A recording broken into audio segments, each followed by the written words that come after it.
21 killing of security guard Kevin Nishida to decades in prison.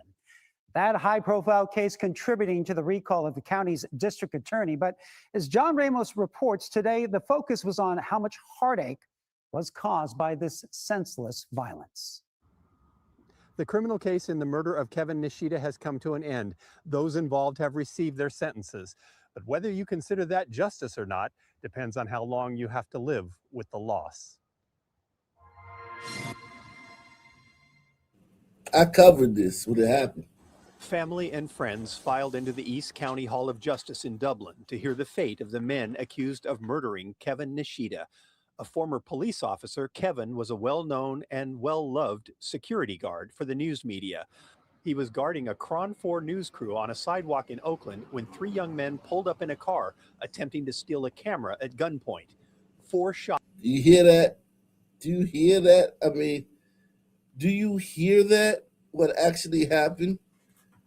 Listen to what happened. Listen.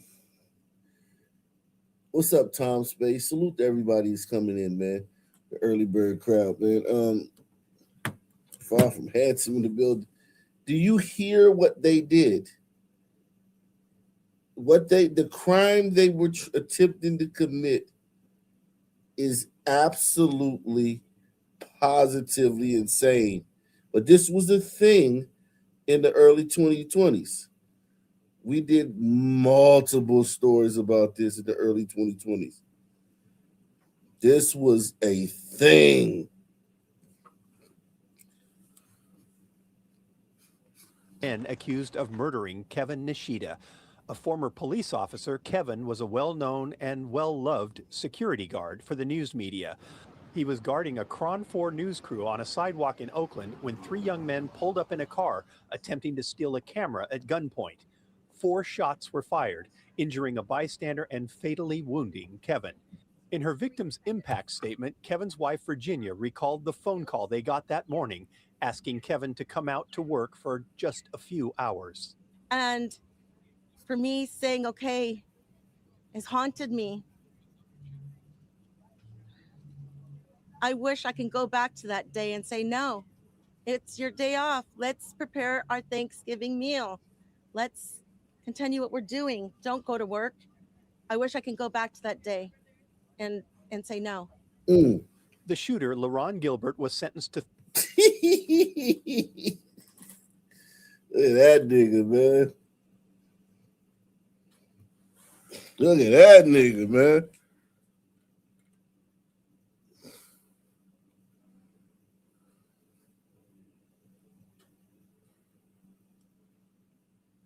Look at that subhuman. Don't go to work. I wish I can go back to that day and say no. The shooter, LaRon Gilbert, was sentenced to 30 years to life in prison. His 2 accomplices, Shadia Mitchell and Herschel Hale, each got 25 years. So they see a camera crew doing a story, and they run up and try to rob the camera crew and steal the camera.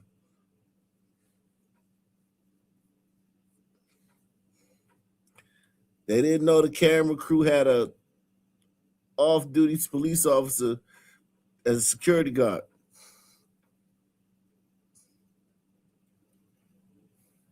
They killed him. Unbelievable. Salute to everybody out there, man. Support the channel, man. Support the channel. Hit the like button, man. That like button. Also, hype the video, man. See if you can hype this video, man. We love the hype. There's a new thing on YouTube called Hype the Video.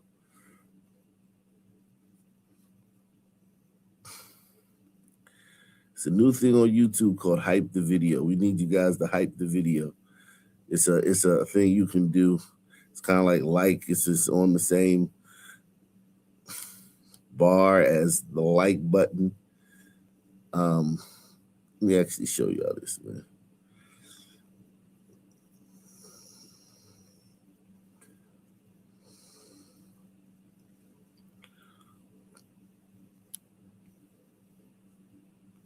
Have you heard about Hype? It's YouTube's new trick to help smaller channels blow up. YouTube noticed that once a channel hits 500,000 subscribers, things get crazy. They grow faster and make more money. But what about the little guys? Enter Hype. It's like a supercharged like button. You get 3 hypes a week to boost videos you love. It only works for channels under 500K subs. The coolest part, hyped videos hit a special leaderboard. It's like trending, but for up-and-coming creators. Oh, and guess what? When you hype a video, the creator gets a bonus. Ka-ching! YouTube's trying to make it fair too. Hypes for smaller channels are worth more points. Will hype help new creators shine?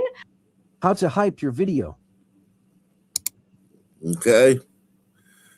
So yeah, that's how you hype the video.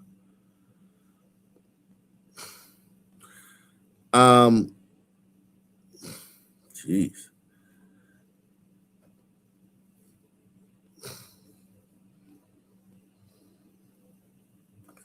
Salute to everybody out there, man.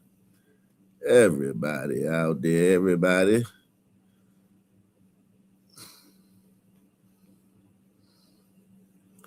These 3 savages, man. I wish I can go back to that day and say, no, it's your day off. Let's prepare our Thanksgiving meal.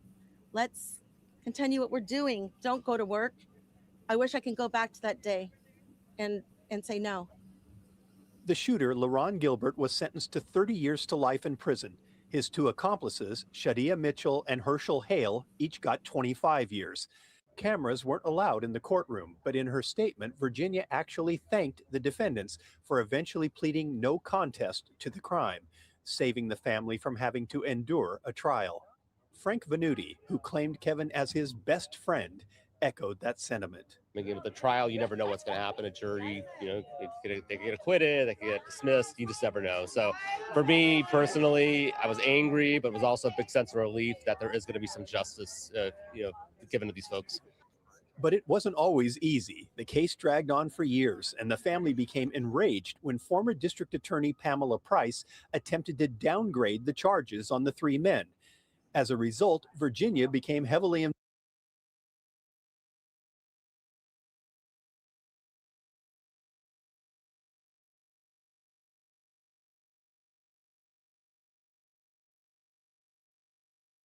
Of course, you tried to downgrade the charges. Of course, she did. Maybe it's not on. Maybe the hype button's not on videos. You have to hit the like button first, though.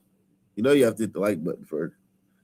You have to hit the like button first for the hype button to come up. But maybe it's just on pre-recorded videos. Maybe it's just on pre-recorded videos. I don't know. But yeah. Salute, man. Snake in the building.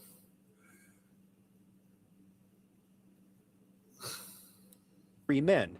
As a result, Virginia became heavily involved with the successful effort to recall Price from office. For the first couple years, I was fighting for justice to be here in these courtrooms with the prior administration. And I wasn't able to grieve. Now it's time for healing.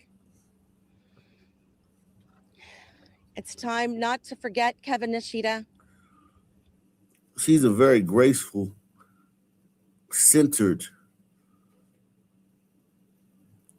woman, man.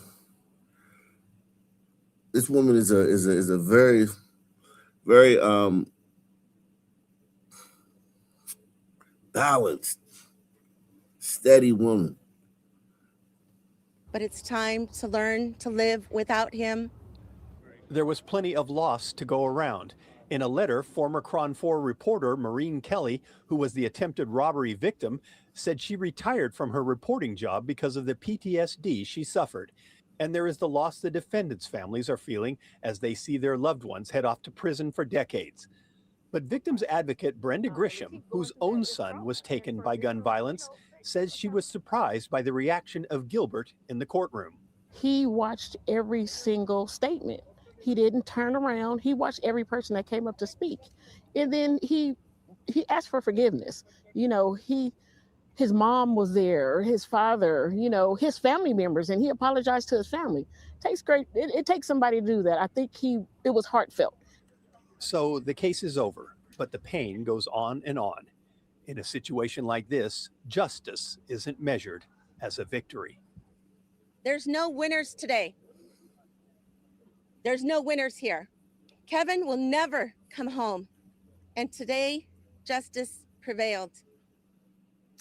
And Virginia Nishida says she wishes that life without the possibility of parole was an option, but the state law allows LaRon Gilbert to be eligible for parole in about 20 years when he turns about 50 years old. Virginia said she vows to be at every parole hearing to talk about the feeling of loss that she says will never go away. Wow. There is a new reward for the suspect who is the focus of this week's trackdown. The FBI is adding $50,000, making the reward for Abel Acosta $70,000. He was 14 4 years ago when he shot 4 teenagers, killing 3 of them with the help of his father. The FBI released this age progression photo to show what Acosta, now 18 years old, might look like today. Fox 4's Sean Rabb with the detective who has lived with this case since December 26, 2021. I remember this. This is Garland Police Detective Lucas Shoup, and detective, for 4 years and 4 months now, you've lived this case. Yeah, I've done so many fucking stories, man. I remember all this shit. He got away. This kid, I didn't know he was still on the run. I thought they caught his ass. Gas station, opened the door, wham, whacked everybody in the gas station. Tell me your frustration with it. Well, the biggest thing is that we all have to account for is, you know, how does a kid who's 14 years of age who commits such a heinous crime still not in custody? So that's obviously the frustrating part. Go back to December 2021. What happened here? So we are actually pretty much standing exactly where the pickup truck driven by Abel's father, Richard, who we all know has already had his trial. Richard Acosta was sentenced to life in prison without parole, convicted on 3 counts of capital murder for driving his son to what was a Texaco gas station. When they're first caught on tape, detective says Abel Acosta, then 14, was in the front seat in distinctive clothing, no hat, no mask. And the truck backs up and actually circles around those fuel pumps behind us, goes around to the end of the parking lot, and comes back over here and stops, which is when Abel exits out the passenger side of that pickup truck. Now he has a baseball hat on, he has a mask on, and he comes up, he approaches this door, and he makes entry inside, and he starts shooting. And he kills 3 people. He kills 3 people. 14-year-old Xavier Gonzalez, 16-year-old Ivan Loyola, and 17-year-old Rafael Garcia, defenseless. Now, I bet they wasn't no saints. I bet these guys weren't no saints. Salute to my man, Sam. I am. Shot to death. A 4th teen also shot, but survived. Abel did have some issues with at least 2 of our victims. Not a family relationship, but certainly, you know, kid issues. Maybe there's a connection to gangs, whatnot. But there's definitely 2 of the victims were his intended target. Okay, and today we have a picture of him, show what he might look like now at age 18. Because, all right. He's one ugly motherfucker. I ain't gonna lie, man. He grew up to be an ugly motherfucker, man. Here's a 14-year-old kid, and for the longest time, that's what people envision that they're looking for. And we know, just like anyone who has kids, that a boy who goes from 14 to 18, he's going to change a lot. So we finally haven't been able to get that age progression photo. What tips, if any, have you gotten, and how long has it been since you had a tip? We actually had a tip just last month. Tips that Acosta is close by to he's crossed the border. But that's some of the frustration, some of the hurdles we have to overcome. We may have a location, but it may be a city with 600,000 people in Mexico. And where do we go from there? Detective hoping the new reward will be the tipping point. So the FBI has their information. It's been out there. It's been released. The Garland Crime Stoppers is out there. And of course, my information, you can call the police department and they will get you to me as well. Where is Abel Acosta? Get at the FBI, get at Garland Crime Stoppers, get at Garland Police. Help close this case. Help find Abel Acosta. Thank you. And you can also watch past track down. Jeez. Salute to my man, Snake. Buying me a coffee. Says, nice work on your WNBA shorts. Good insight, bro. Thank you, man. I appreciate it, man. Salute to you, man. Salute to you. Snake buying me coffee. Snake got me. Oh, man. Snake got a brother.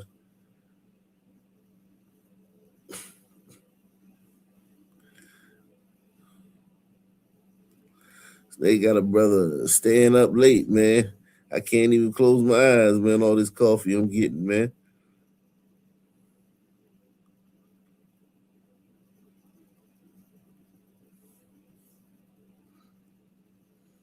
Oh, shit.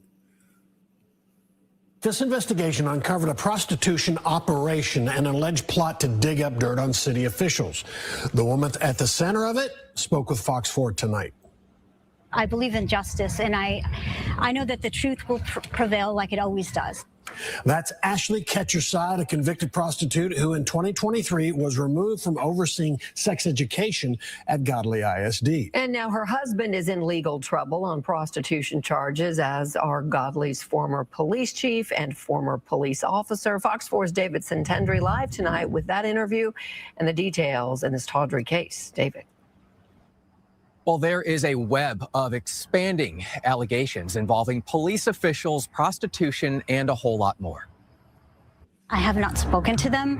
I don't know what their investigation is or what is going on. Ashley Ketcherside at the center of an ongoing prostitution conspiracy investigation by the Johnson County District Attorney's Office and Texas DPS. Her husband, Michael Ketcherside, charged with continuous promotion of prostitution. Former Godly Chief of Police, Matthew Cantrell, charged with promoting prostitution. Former Godly police officer, Solomon Omatoya, charged with soliciting prostitution. Was there prostitution between you, the former chief of police, and that officer? Absolutely not. We'll get back to that momentarily, but first, remember, in 2020, to that momentarily, but first, remember, in 2023, Fox 4 broke news that Ketcherside, a convicted prostitute advertising on escort websites, was volunteering on a Godly ISD committee, which, in part, designed sexual education curriculum. She was later removed from multiple positions within the school district. I truly cannot believe that we're still dealing with this 3 years later. Godly ISD trustee Kayla Lane blew the whistle to Fox 4 about that story. We'll circle back to her soon. As for the wow, this is insane, man. That's insane.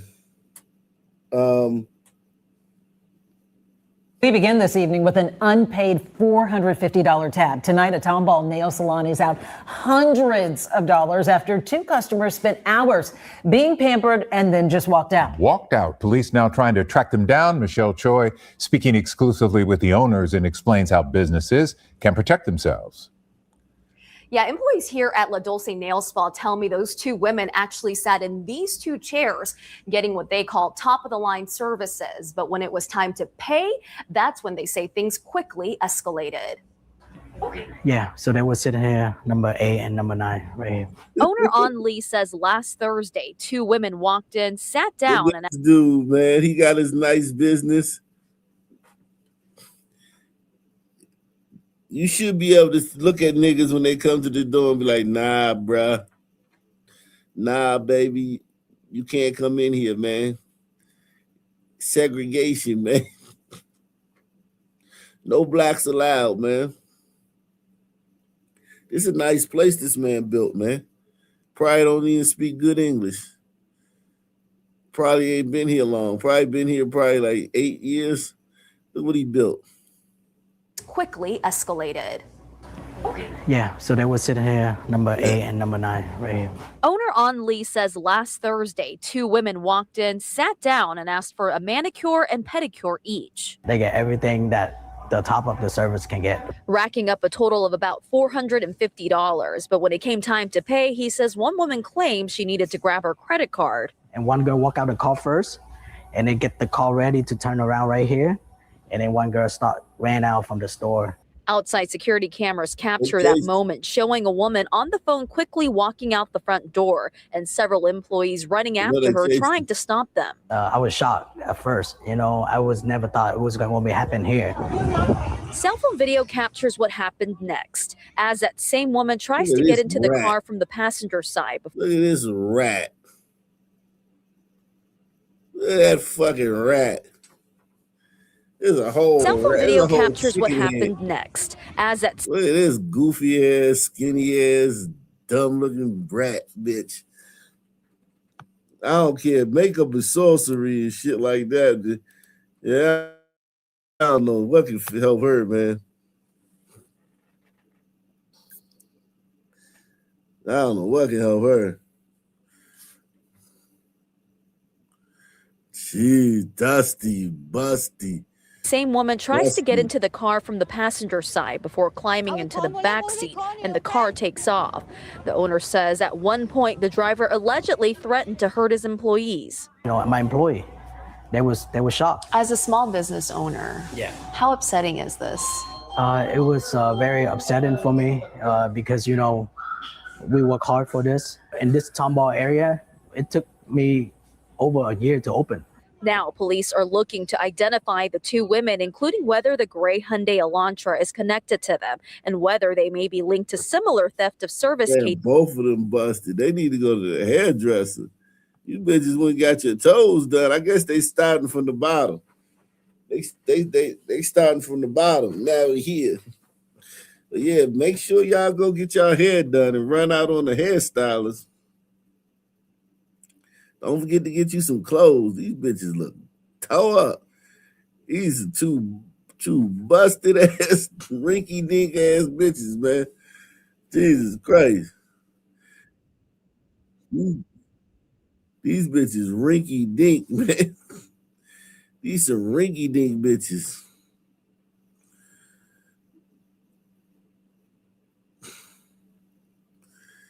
Some rinky dink bitches, man.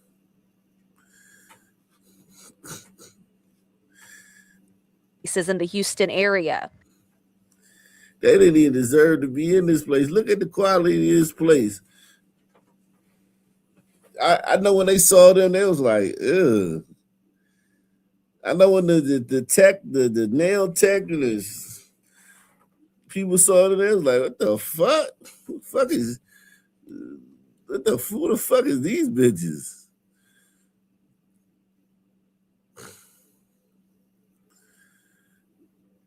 Where the fuck they find these bitches at?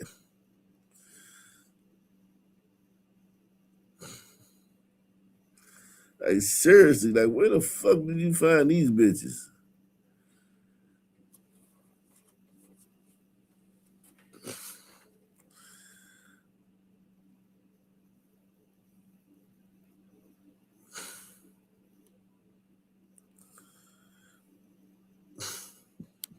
Service cases in the Houston area. Tomba police say there are steps businesses can take to protect themselves, including requiring payment up front, keeping a card on file, requiring ID, and using an electronic sign-in system. That way that ensures that they've been identified, and in case they just decide they don't want to pay or whatever, then they'll at least have their information. But one thing he stresses. Now, what should business owners or employees not do? Never, ever try to stop people that's fleeing from your business. It's too dangerous and it's too big of a risk for your safety. Advice Lee says he now shares with his staff. Even though law is one point, but the safety is another thing. That's the most important thing. If you recognize those two women, you're asked to contact Tomball Police. Back to you. Michelle, thank you.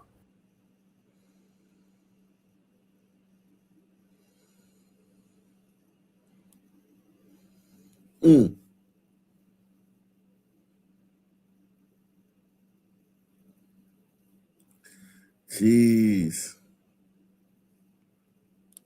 People in line at Chick-fil-A ended up dodging bullets this morning. Now, a 44-year-old man is in jail, and the restaurant, well, it's closed. It happened after 8 o'clock this morning in Gwinnett County inside the restaurant on Scenic Highway in Snellville. Channel 2's Aaron Rodgers is live there right now. Aaron, police say they're surprised by this shooting. Aaron Rodgers? That don't look like Aaron Rodgers. That look like Keisha Fontroy, man.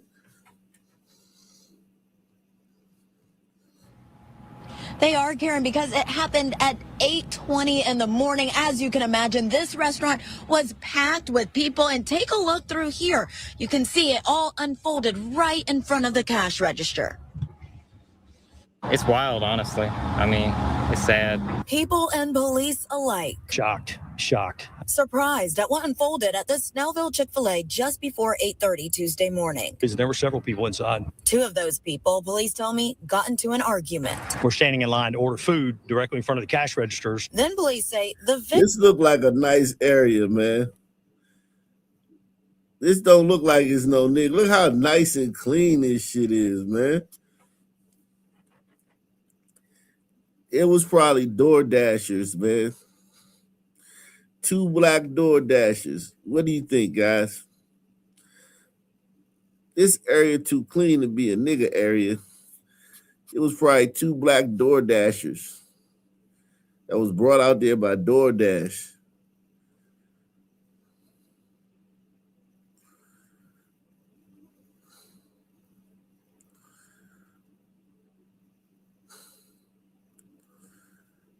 Brought out there by DoorDash. What the fuck you niggas doing out there, man? White people can't have shit, man.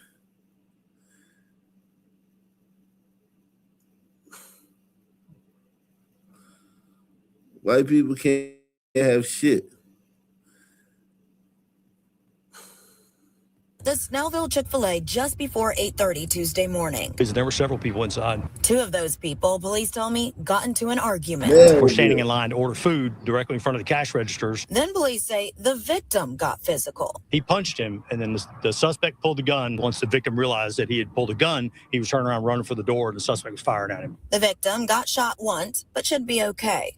Police arrested 44-year-old Jamal Jenkins in the restaurant. I don't understand why people are so on edge. Jamal.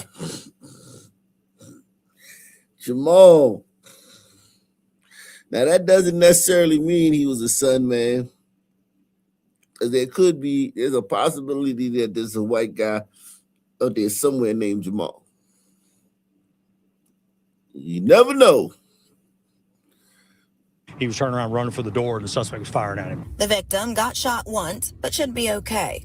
Police arrested 44-year-old Jamal Jenkins in the restaurant. I don't understand why people are so on edge these days. They're so angry. I spoke to a man with Chick-fil-A off camera who told me the staff is shaken up, but everyone is okay. It worries me. Roger Peacock works nearby and says he pulled up to see police everywhere. There was cars in the back, and they wasn't letting anybody in here, and there was people walking all over the place at Chick-fil-A. He says he goes to this Chick-fil-A often and just ate there Monday. The way people act now, it's not surprising.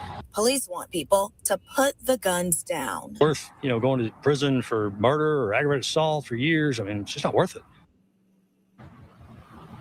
Again, this Chick-fil-A is closed, but it will reopen tomorrow morning at 6:30. As for Jenkins, he is facing several charges, including aggravated assault as well as reckless conduct because he shot into a restaurant packed with people. Reporting live in Snellville, I'm Erin Rogers, Channel 2 Action News. Wow. A woman is killed in a burst of gunfire in West Philadelphia. She grabbed a slice of pizza and was ambushed while walking down the sidewalk just moments later here. Police say innocent bystanders were also hit. Investigators tell Shayra Arias the woman was targeted by men who jumped out of an SUV. For hours, police have maintained this entire intersection completely blocked off as they focus their investigation right outside these stores where those three victims were found with multiple gunshot wounds. The scene consists of 27 spent shell casings. So we know at least 27 shots were fired by two separate caliber semi-automatic weapons. This was the scene that unfolded at 60th and Market Street in West Philadelphia. More than 24 shell casings scattered across the sidewalk and street, and yellow tape blocking off the business corridor just before 6:30 Tuesday evening. Police say two police officers on duty nearby heard multiple gunshots coming from this intersection. When they arrived, they found 3 people suffering from multiple gunshot wounds: a 55-year-old woman, a 24-year-old man, and a 20-year-old woman. The 20-year-old woman was pronounced dead at the hospital. Police say she was shot in the face, torso, and hip. After reviewing multiple surveillance cameras, investigators believe she was the intended target. You can clearly see the front seat passenger run up onto the sidewalk, stand over this 20-year-old female as she's laying on the sidewalk, and fire shots from point blank range. Police say the victim had just bought a pizza around the corner. As she walked that's a hit, man. Down Market Street, she was ambushed by 3 armed men who jumped out of a black SUV. Investigators believe the other 2 victims may have been innocent bystanders. You can clearly see a dark, small SUV traveling eastbound on Market Street stop in the area of 60th and Market. 3 occupants of that vehicle get out and begin firing shots. That vehicle is now at the center of the investigation. And it looks as though from the initial recordings, there's a temporary paper tag in the back.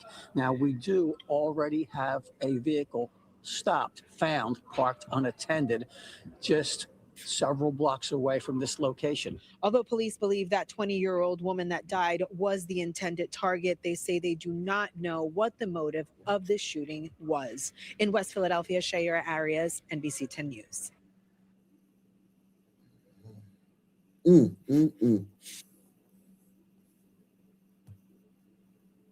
Put your hands behind your back. Put your hands behind your back. That's the moment everything changes for Jason Young. But if you rewind the video and look closely, he never even sees the officer coming, and the officer drops his gun clip. Don't you move. What the did I do to you, bro? This ATM just took my money. All I'm trying to do is get my money back, bro. And you just come in here and slam me on the ground? Young says the Hazel Crest police officer never identified himself. No warning, no explanation, just force. And says it all unfolded on Valentine's Day, a day built around love, patience, and compassion. But in this moment, he says there was none. It just hurt, you know, when you out trying to do good. And that's how you treat people. Young says he was working, driving for Uber, when a routine trip took an unexpected turn. His passenger only had digital currency and didn't realize her makeup appointment required cash. So trying to help, Young pulled into a Walgreens in Hazel Crest with an ATM. The ATM just took my money, bro. You don't pick ATM. I just pick the ATM. Shut up, bro. No, I'm not gonna shut up. Problem is, the officer didn't observe anything.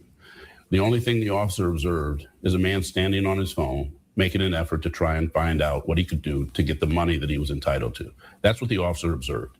And that was sufficient to warrant the officer grabbing him, slamming him to the ground, saying, put your hands behind your back, then using this man's face to open the door. Young has now hired attorney Cannon Lambert and his legal team, pushing for answers, and they also want accountability. We did make contact with their attorneys and we're asking for a meeting. They asked why. Why do we want a meeting? What do we want? Well, we want change in the way that their officers conduct their business. Walgreens employees in the body cam video claim Young damaged the ATM. You can hear the money trying to come through. Yes, ma'am. And then it says out of order. Despite the confrontation, Young was uncuffed, told to leave, and never charged. Look closer to who you hiring and do better. Now, we did just get a statement from Hazel Crest Police. Here's some of what they had to say. The internal investigation determined that the officer's actions were not consistent with the policies or professional standards of the Hazel Crest Police Department. Specifically, the level of force used and the nature of the interaction were not appropriate given the circumstances encountered by the officer at the scene. The statement goes on to say, as a result of these findings, the officer was issued corrective discipline and required to complete additional training. Wow.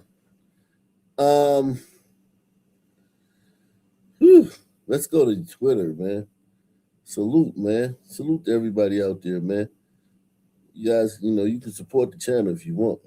You can drop something on the channel if you want. You can support this channel if you want to. If you want to, you believe in this channel, man, you should support it.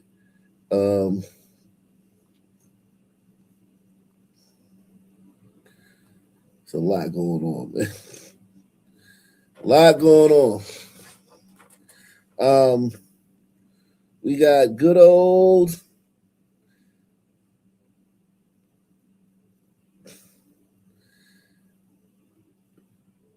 a 21-year-old Marine who was stabbed in Wilmington, North Carolina, has died from his injuries. Note, I've personally blurred the footage so you can watch safely. Officers responded to reports of multiple fights downtown around 2 a.m. on April 5th. 21-year-old Daniel Montano, a Marine, was among the victims and died from his injuries. The Wilmington police are asking the public for help identifying a person of interest. Let's see, man. Let's see what we can do, man. Oh my God! Oh my God! Man, they were stabbing him until the fucking police came. What's up? What's up? You want oh, shit. Oh my God! Oh my God! Hey, oh my God! Oh my God! Oh my God! Oh my God! Dude, it's Caden! Oh my God! Oh my God! Oh my God! Oh my God! Oh my God! Oh my God! Oh my God! Oh my God! Oh my God, dude! Are you serious? Are you serious?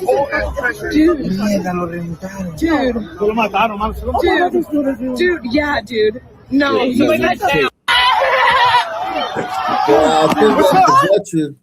think this is the veteran on the ground getting at work. The veteran's under this guy, and then there's a guy on top of him stabbing him or hitting him or whatever. But the veteran, I think, is on the bottom. Damn, bro.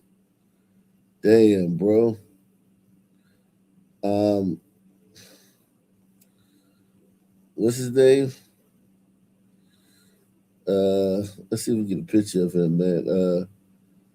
Daniel Montano.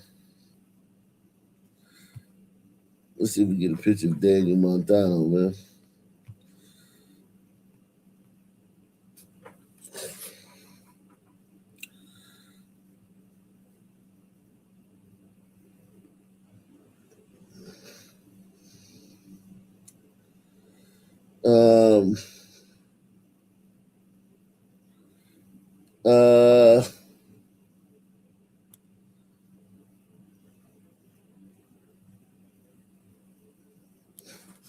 Wow, a lot of these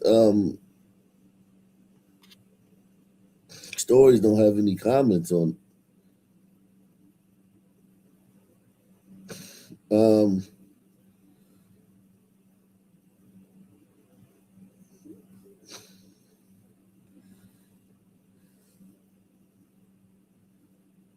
Oh, wow.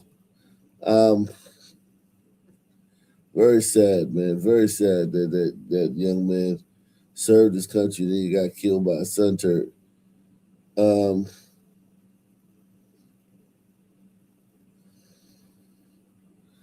It said, Daniel. Is this Daniel?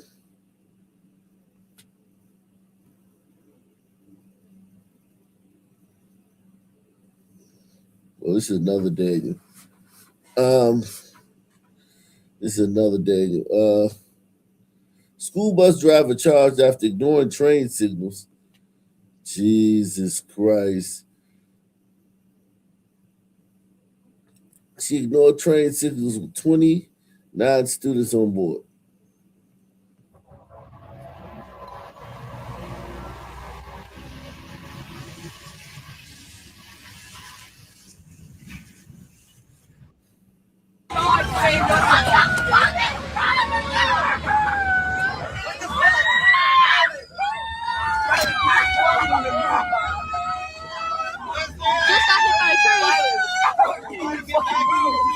I couldn't move because of my seatbelt.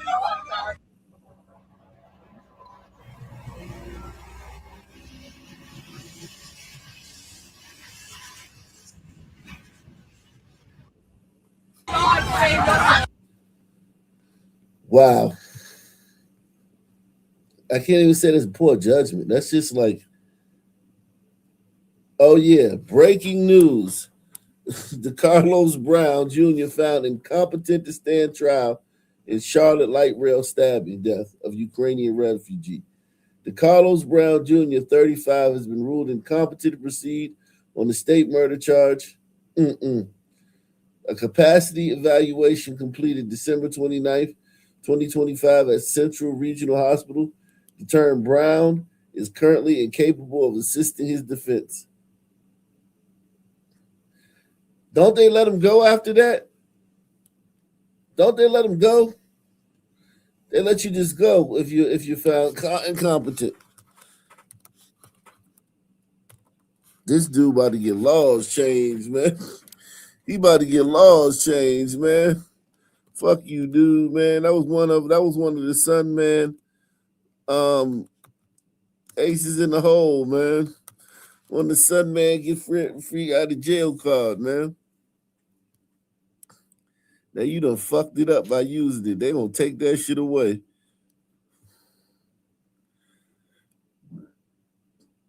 That's sad, man. We go back to federal charges. Okay. Everybody hit that like button, man. DeCarlos Brown, the man charged in the death of Irina Zaruska on the Charlotte light rail, has been found incompetent to stand trial. Now, according to court records, his defense attorney is asking to delay a key hearing in the case. WCNC Charlotte's Jesse Pierre is joining us live outside the Mecklenburg County Courthouse. Jesse, this is a story we have been following very closely for months. What does this mean for the case? Well, a Rule 24 hearing, which was set at the end of this month to determine if prosecutors will seek the death penalty in this case, has now been pushed back as questions about DeCarlos Brown's mental capacity take center stage.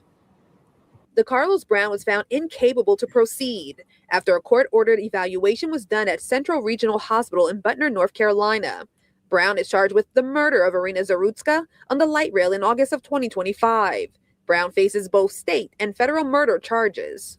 If the hospital finds that you can't understand the proceedings, so you have no idea what's going on, and you can't assist your lawyer. So how do you get on the train that day? How do you know to stab that white girl, that frail ass white girl,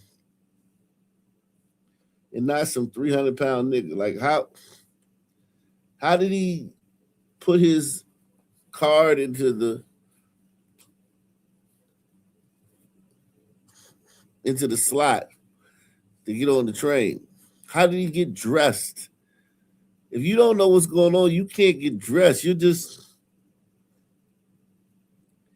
walk around in your drawers or walk around naked and shit.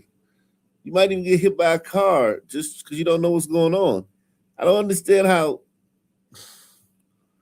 you could not know. Listen, if you don't know what's going on, you can't live by yourself. You can't go to sleep and because you don't know what's sleep. Oh man, what's the next day? Like it's just that's always been bullshit to me, man. I've always thought that was bullshit. And providing for your defense, then what they rule is that you are incapable to proceed. Because Brown is currently in federal custody, state proceedings are now on hold. His defense team filed a motion to delay his Rule 24 hearing for 180 days, since any efforts to restore his capacity can't happen until he is back in state custody. Attorney Tim Kennedy, not involved in the case, says this does not mean Brown walks away free. We're not going to keep him in the Department of Adult Corrections or the prisons here in North Carolina. We're going to put him in the mental health system, and hopefully over a period of time, he does get better. But if not, then it's very possible that he spends the rest of his life in these mental health facilities. Look, Jew, he already conned y'all. It's a miracle. I'm better after like a year or two. Like, oh man, I'm better, y'all. My mental health is great now. Can I go? Thank you. This is a con job, man. This is a straight up con job, man. This is bullshit, man. Lock that nigga up, man. Throw away the motherfucking key, man. Throw away the motherfucking key. Lock that nigga up and throw away the motherfucking key. I just had my phone. That's crazy.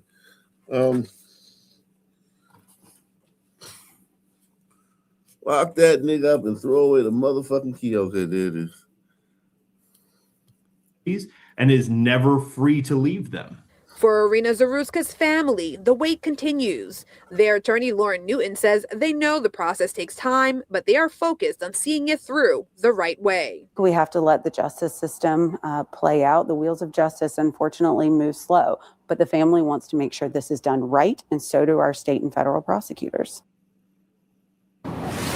Now, a separate capacity evaluation is underway at the federal level, which could also further impact the timeline in this case. No trial date has been set at this time. Live in Uptown, Jesse Pierre, WCNC Charlotte.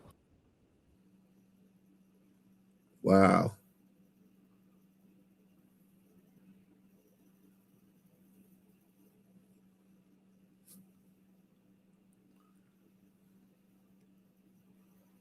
So much stuff going on, man. It's a lot going on, bro.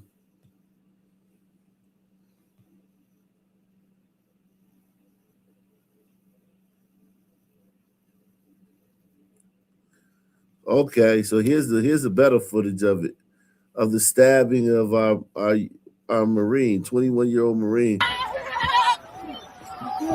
What's up? What's up? Oh my God! Oh my God! Hey. Oh my God! Oh my God! Oh my God! Dude, play him!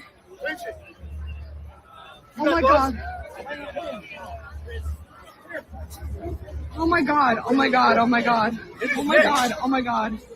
Oh my God! Oh my God, dude! Are you serious? Are you serious? Dude!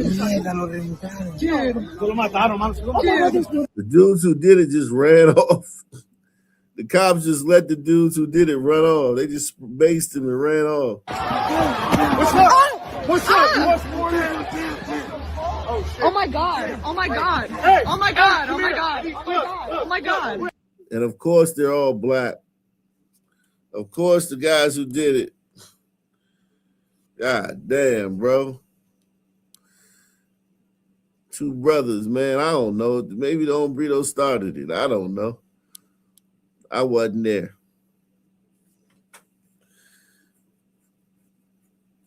Jeez.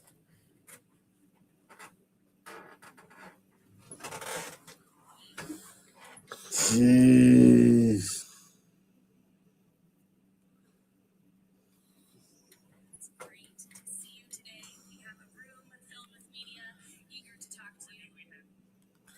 Jeez.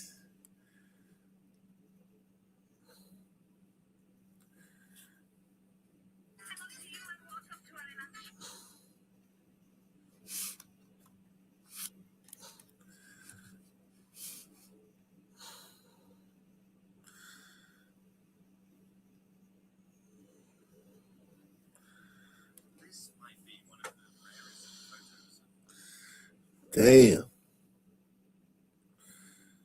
We talking about straight up and down. Had that dude gushing, man. Jeez. Sad stories, man. That's a sad, sad story.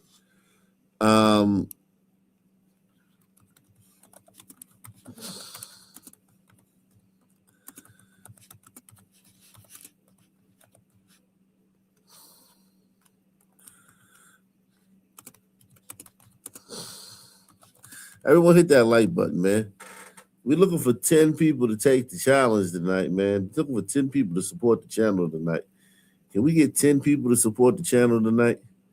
hit the PayPal, the Cash App, or the Super Chat to do something nice, man. Can we get some big support here tonight, man?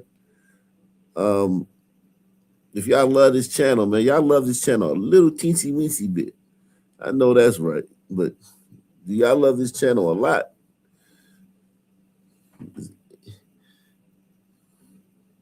Because 10 years later, we still the only ones bringing you this real gritty news on a daily basis. 10 years later, I'm still the only one doing this, man. Think about that, man. I want y'all to think about that. 10 years later, I'm still the only one on YouTube doing this. No one else is doing this. You would have thought maybe somebody would have came on YouTube and,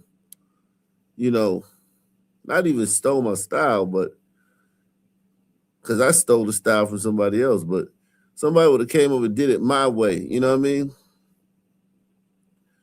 Just go through the whole country every night and cover all the crazy stories. No one else is doing it. No one else has stepped up to the plate, man. I'm still the only one doing this at this volume. There's some people that do like 3 or 4 stories, but none like this, man. None like this channel. And then we go live, and you know what I mean? It's like a ghost town, man.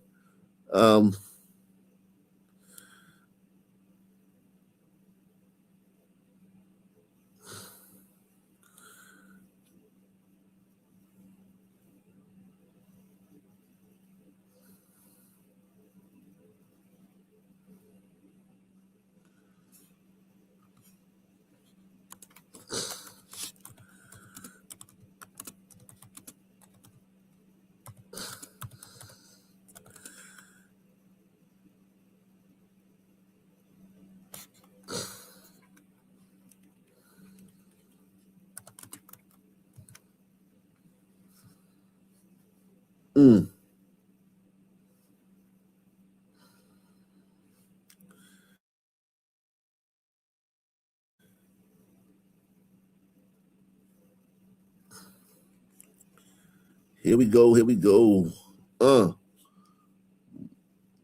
These sun turds, boy. Woo. Whacked one of our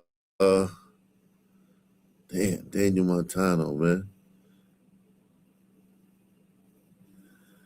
Yeah, he knew he was in trouble. He knew he was in deep, deep shit.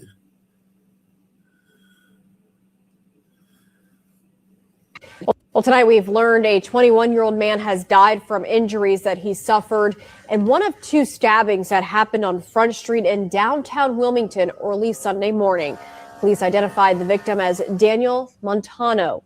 WPD is now asking for you to help identify the man you see on your screen right now.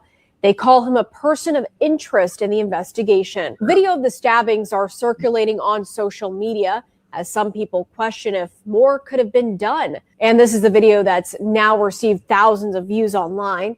It shows the victim clearly bleeding out, but many comments criticize the response by Wilmington police officers and said it's a bystander who steps in to try to help. Well, tonight we've learned a 20. Yeah, but he's bleeding like that. It's easy to say you should just grab somebody's bleeding, but these people got wives, man. These people have family, man.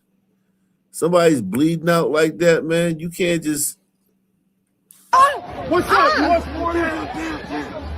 Oh my God. You don't know what. Yo, these cops are expected. People are criticizing the cops, right? These cops are expected. The one cop was putting his gloves on. If you saw, the one cop was putting his gloves on. He wanted to put his gloves on before he helped him. Watch this. Oh my God. Oh my God. Oh my God. Oh my God. Oh my God. Clayton. They're not first responders. They're cops. Oh but my God. this cop, he's gonna put his gloves on. Oh my God. Oh my God. Oh my God. Oh my God. Oh my God. They're putting the gloves on. You see? Oh my God. Putting his glove on. Listen. These cops are listen. somebody's bleeding out, man, it's easy to say, hey, just go ahead and grab them. And can I put my gloves on first?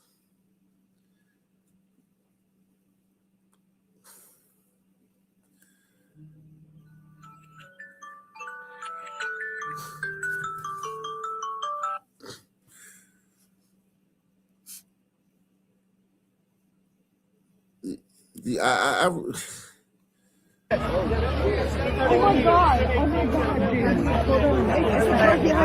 That was probably his boy that came and saved him. But yeah, man.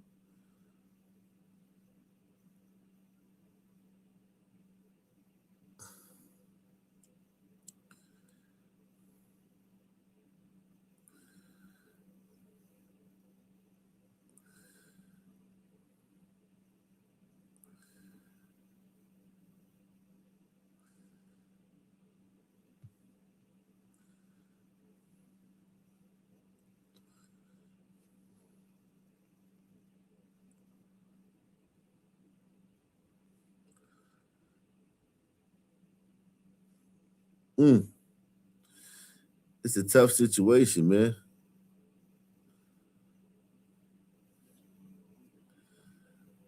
It's a tough situation.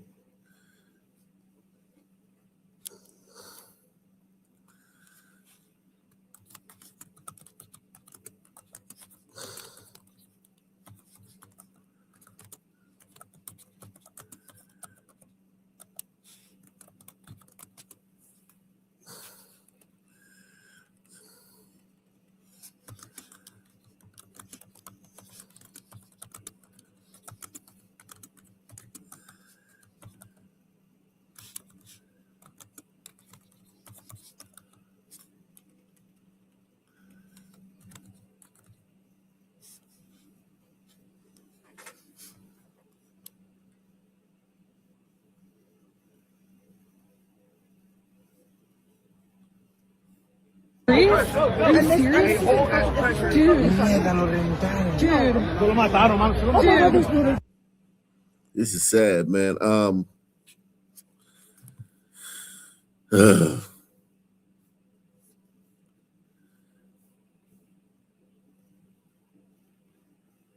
Going to the club and fighting, man. Always a dangerous proposition, man.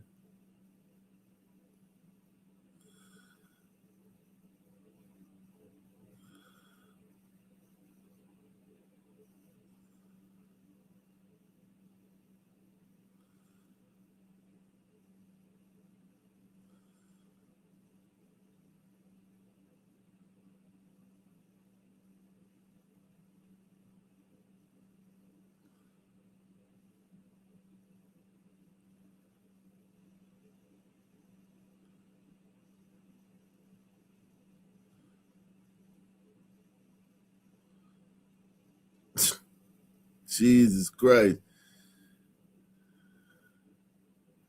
Chick-fil-A is not backing down.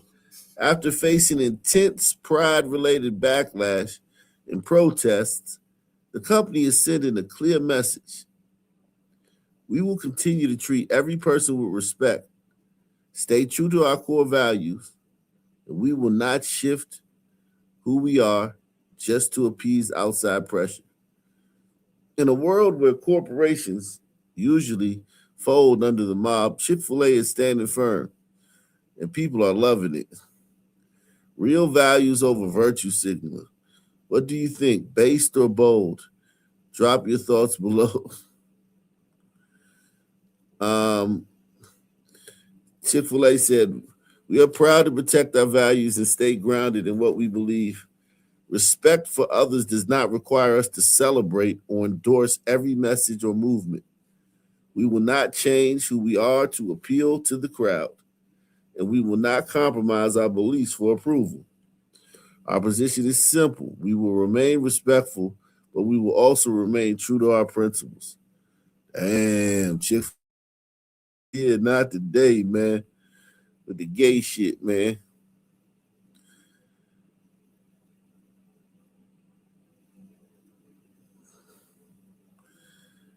Damn.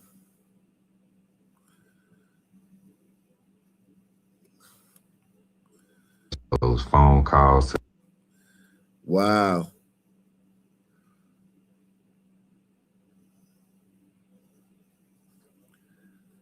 I love this. It looks dangerous though. He instantly went into oncoming traffic. This only looks good if you clear both sides of the road. A vehicle traveling, in excess of a safe speed. Now, what the guidelines are. He could have went through somebody's house. That's very dangerous. Cause like, say it was kids playing in this yard. What if they were having a picnic or a barbecue? This is very dangerous. This is very dangerous. When you're trying to grapple a vehicle traveling, in excess of a safe speed. Now, what the guidelines are by the manufacturer and all of those things. Again, I just don't. What if that fence wasn't there? He would have went straight through that house. What the guidelines Look are. at that guy. You see, it's a guy right there. Of a safe speed. Watch this. Now, what the This guy right here, he barely got out the way. That guy right there barely got out the way. Barely.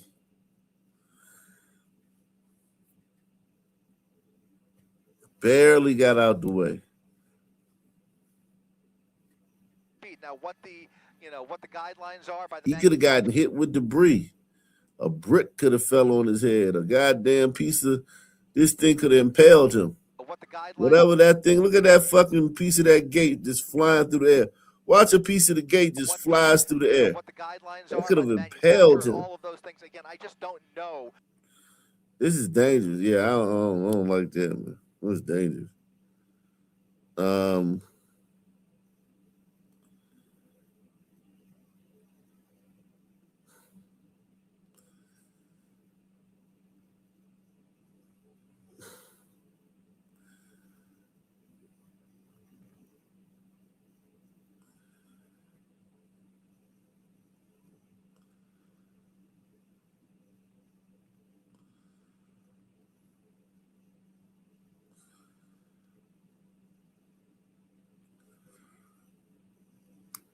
75-year-old New York grandmother brutally beaten by a teen outside her home after asking her to clean up her dog.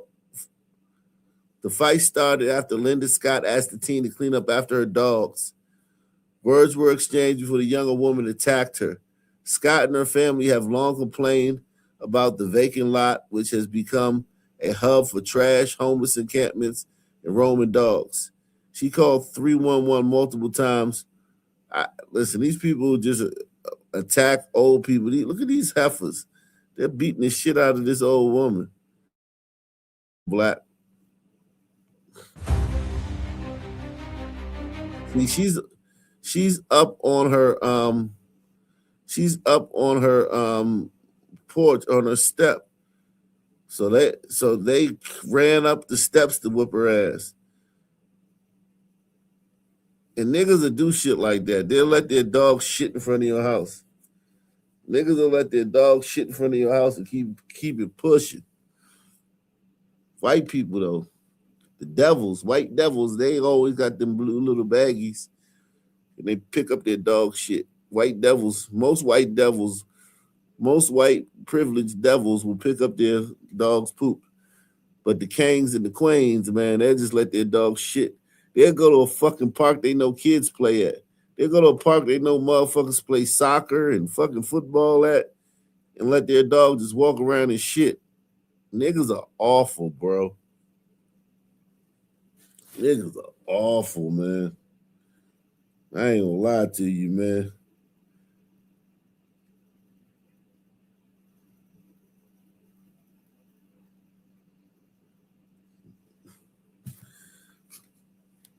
Salute to everybody out there, man. Hit the like button.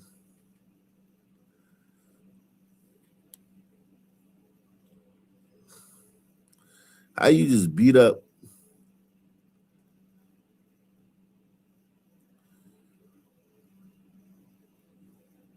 How you just beat up an old lady like that? That's weird, man. That's weird shit, bro. I don't know how you just beat up an old lady, man. I ain't gonna lie, man. I don't know how you just beat up an old lady, man. Just beat the old lady up, man.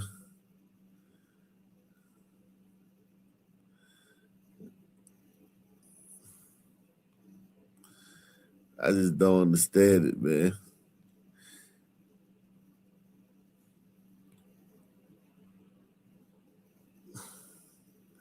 I don't have to understand it either.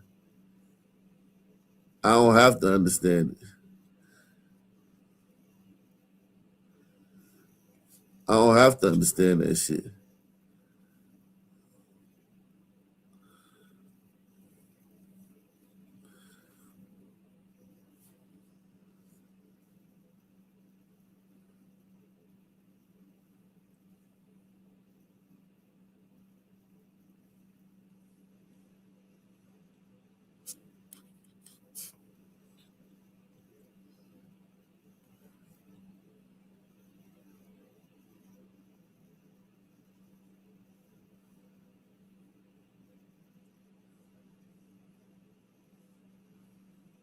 Jeez.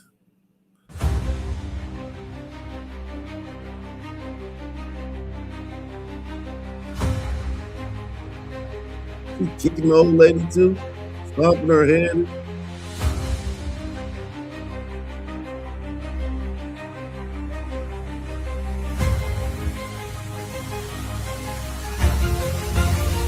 They gotta be held back. They gotta be held back. I thought they were scared of police. Couldn't a police officer walk up and I thought niggas was scared of police. They ain't running away. They just like, fuck it. They defiant. They sitting there arguing. They still trying to get at the lady.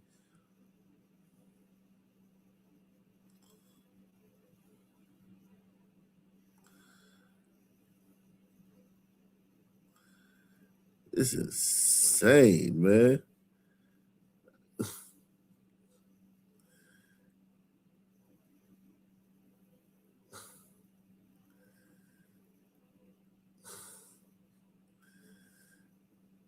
This is insane.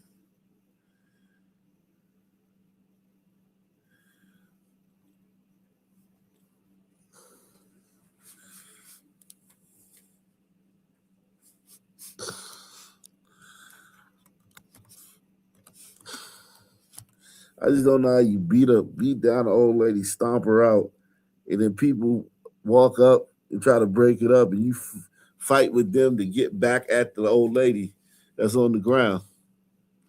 I just like, yo.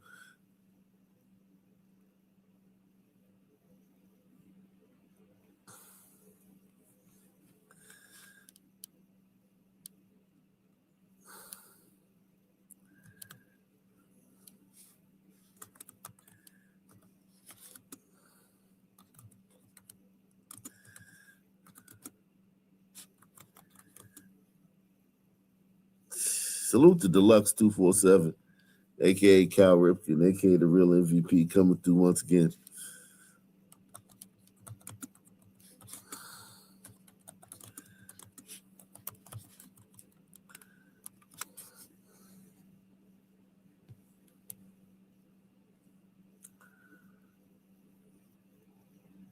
Jeez.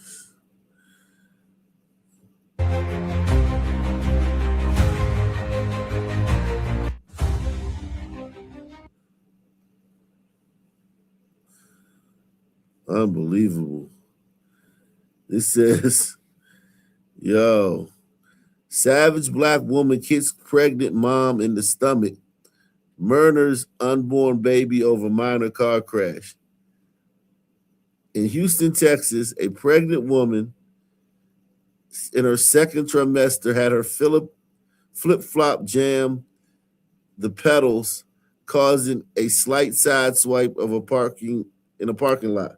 A black woman snatched her purse, rifled through it, then brutally kicked her in the stomach multiple times, even after being told she was pregnant.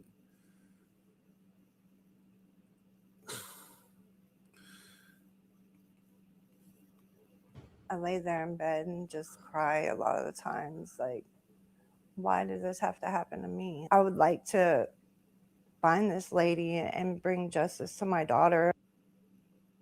I lay there in bed and just cry a lot of the times. Like, They get to steal from you. If they get mad at you, they get to steal from you.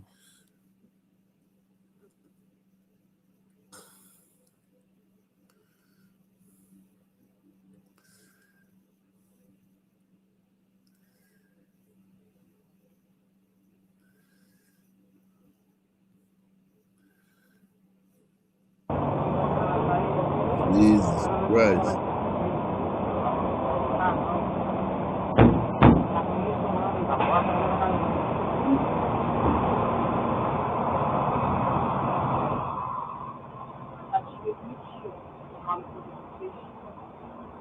This is not America, is it? This isn't America. No, this isn't America. This is some third world country.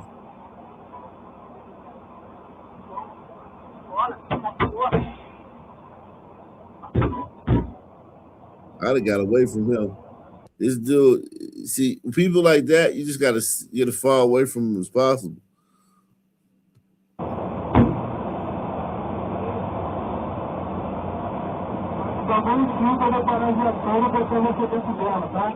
Você quer mostrar, viado? Vai logo. Se for, ninguém te perguntou. Na lista de prova, ninguém falou contigo. Vai se fuder. Na próxima estação eu vou soltar. Ninguém falou contigo, vai se fuder. It's French. That sounds like French. That doesn't even sound like Spanish. That sounds like French. Eu não vou descer. Eu sou mentira. Eu sou mentira. Meu filho da puta. Eu sou mentira, filha da puta. Eu sou mentira, filha da puta. Tu vai ver que eu não vou conta. Tu não me leva até a próxima estação, não. Se tu não me leva até a próxima estação, não.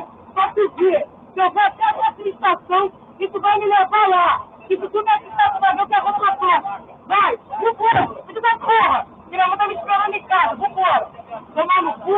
Se fuder. Bora, porra. Minha mãe tá me esperando, tô viado. Sabe o que eu passei? Pra chegar até aqui, tu não sabe. Filha da puta. E arrombado. Tomar no cu. Sabe o que eu passei? Pra chegar nessa porra. Não sabe, porra. Bora que eu vou jogar na próxima estação. O que eu passei pra chegar aqui? Tomar no cu. Tava contigo. Tava contigo. Não vou descer. Bora.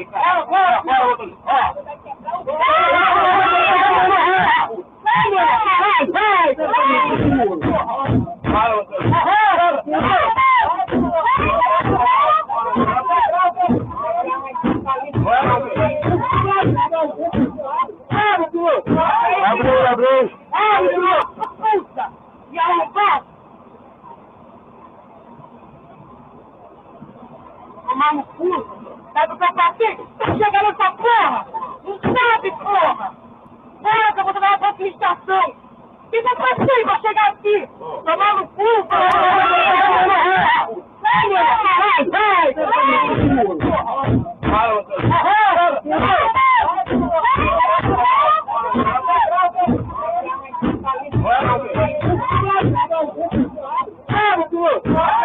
Abriu.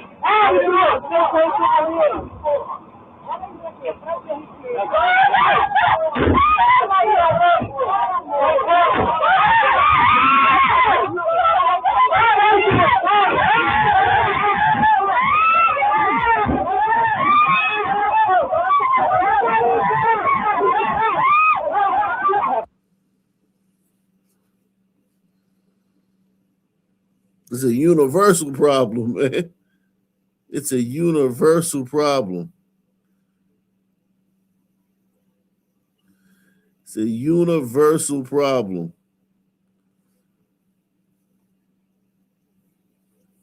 It's a universal problem.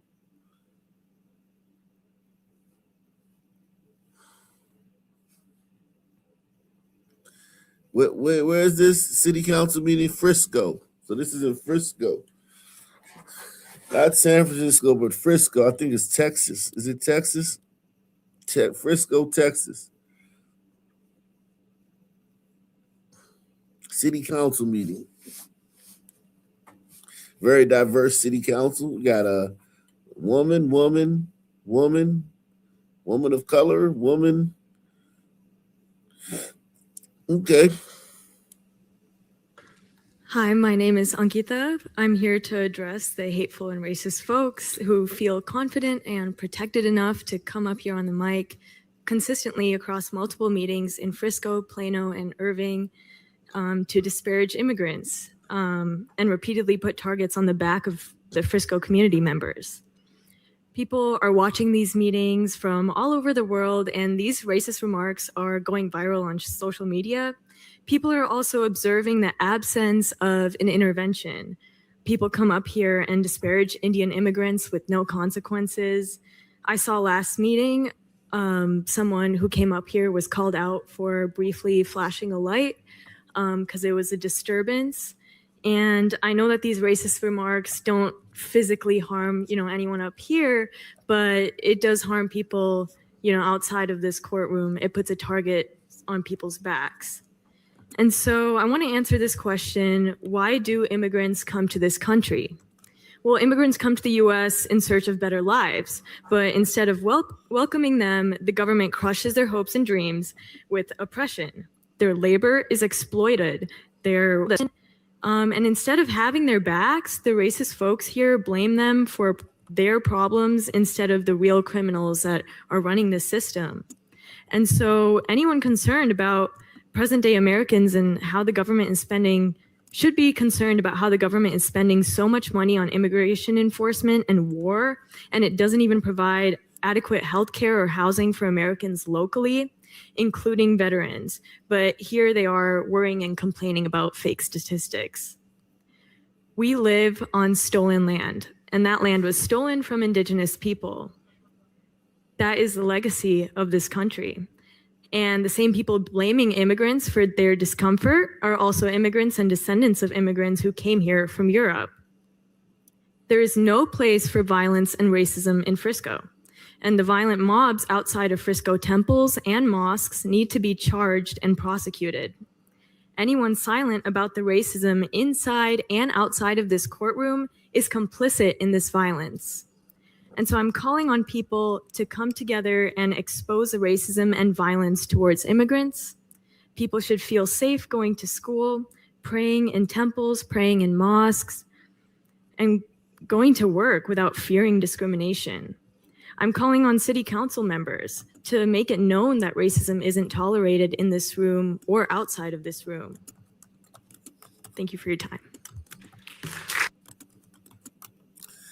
God damn, she's an awful woman.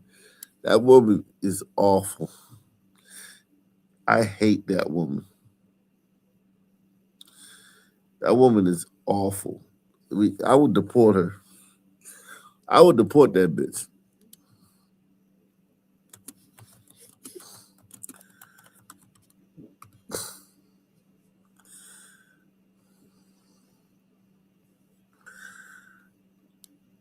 I would just deport that bitch, man. I would just fucking revoke her citizenship and deport her today. I wouldn't even wait. I wouldn't even fucking wait, man. I would do that shit today. I would deport that bitch today. I would have masked men come kick her door down, drag her out, and throw her on a plane, take her straight to a plane. Get her the fuck out. Me down, fascist. Fucking. I don't give a fuck who you are. The fact that you feel this way makes you completely fucking moral, intolerant of anybody. I don't care if you have a fucking master's degree. I don't care if you feel like you're tall and proud. Go fuck yourselves. This is absolutely fucking disgusting. I can't believe you. And you can take your fucking Blue Lives Matter flag with you. You're welcome. Thanks. Nobody else to fucking... There's an 8-year-old boy somewhere that can kick her ass. Flags out front, nobody cares? Yeah. Everybody look away when it fucking matters, right? Everybody look the fuck away. Wave your flags all over Northampton, right? Yeah. Go. Oh, bye-bye. Fucking human all over your chest. Yeah, keep telling yourself that. Keep fucking telling yourself.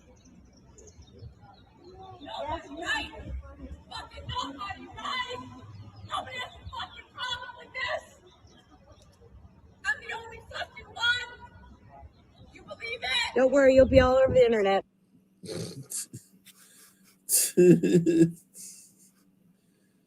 Jeez.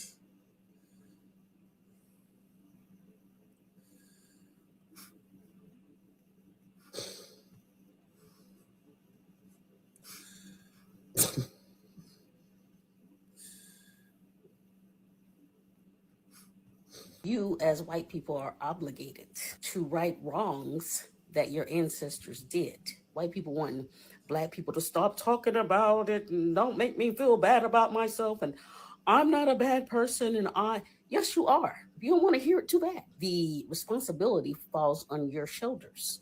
You, as white. Yo, these people are literal children. They're awful little children. Like, they're awful, insufferable, racist little children. You, as white people, are obligated to right wrongs that your ancestors did. White people want black people to stop talking about it and don't make me feel bad about myself. And I'm not a bad person. And yes, you are. If you don't want to hear it, too bad. The responsibility falls on your shoulders. You, as white people, are obligated to right wrongs that your ancestors did. White people want black people to stop talking about it and don't make me feel bad about myself. And I'm not a bad person. And yes, you are. If you don't want to hear it, too bad. The responsibility falls on your shoulders. You, as white people, are obligated to right wrongs that your ancestors did. White people want black people to stop talking about it and don't make me feel bad about myself. And I'm not a bad person. And yes, you are. If you don't want to hear it, too bad. The responsibility.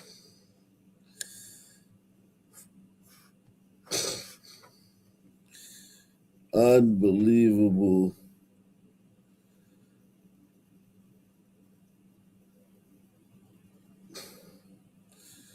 Unbelievable.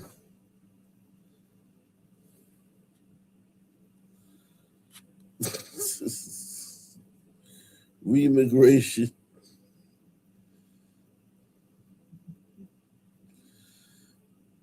Wow.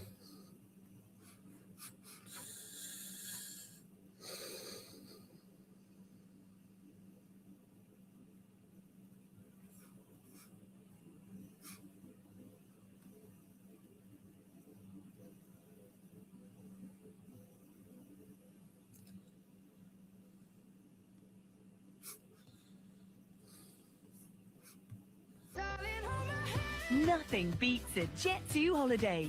And right now, you can save £50 per person. That's £200 off for a family of 4. We've got millions of free child place holidays available, with 22 kilograms of baggage included. But now, with Jet2 holidays, package holidays you can trust. Why did somebody just punch that bitch in her chin and knock her out cold? They just let her run amok.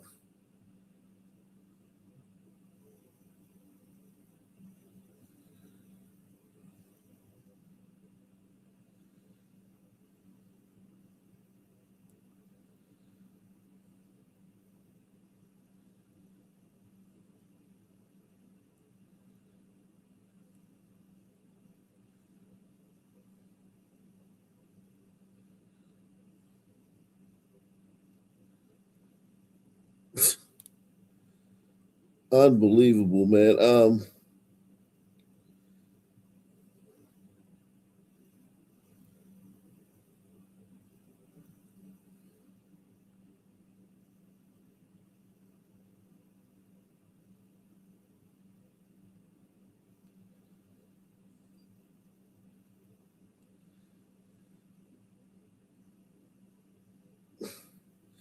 Another stabbing, this time in the UK. Breaking, manhunt is underway after one man was fatally stabbed and another injured on London's Primrose Hill. Finbar Sullivan, 21, was found with knife wounds and died at the scene. A second man in his 20s was found nearby with stab wounds and taken to the hospital with non-life-threatening injuries.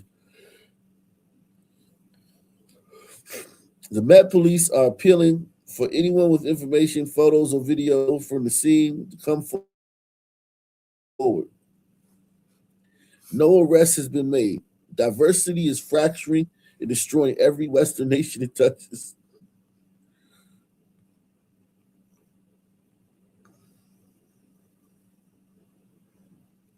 What is going on? We were like, oh my back!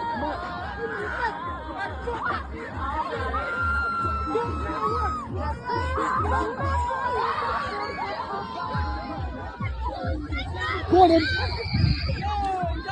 Yo, what's the noise? Bro, are you good? What is going on?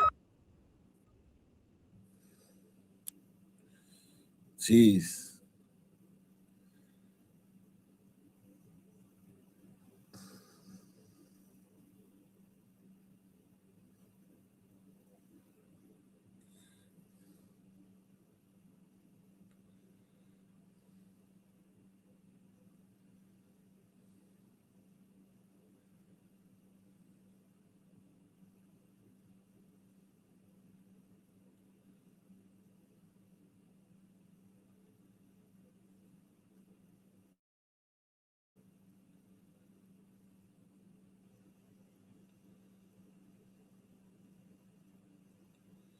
Tucker's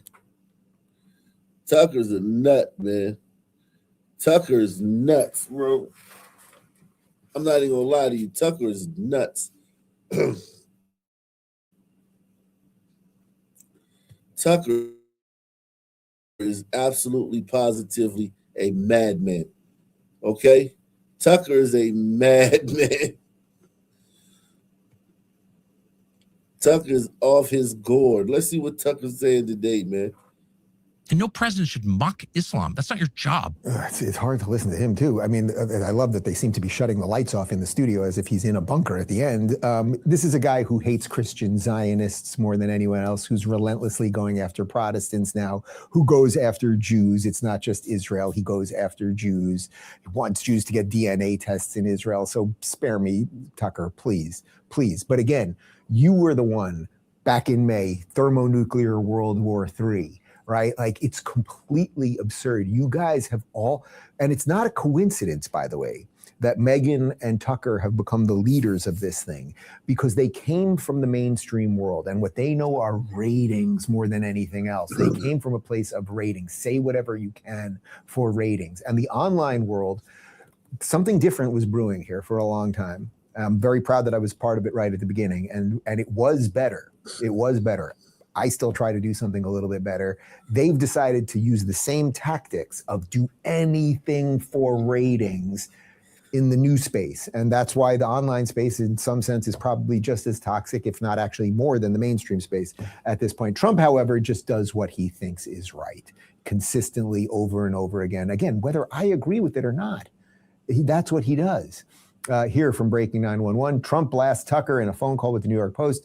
Tucker's a low IQ person that has absolutely no idea what's going on, the president said. He calls me all the time. I don't respond to his calls. I don't deal with him. I like dealing with smart people, not fools. It is worth noting that Tucker's son works in JD's office. He's a PR, I think he's in PR, public relations, whatever, in JD's office. And it's like Tucker is now the number one enemy on the right in America to Donald Trump, and his son works in the vice president's office. Like, no one's guilty by their father's sins. I'm not even saying he's doing anything nefarious, but conversations are had. People have lunch, they go for coffee, information is heard. Do you think that's getting to his dad?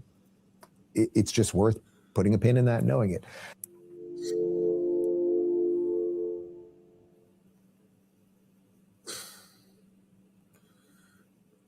You can't even really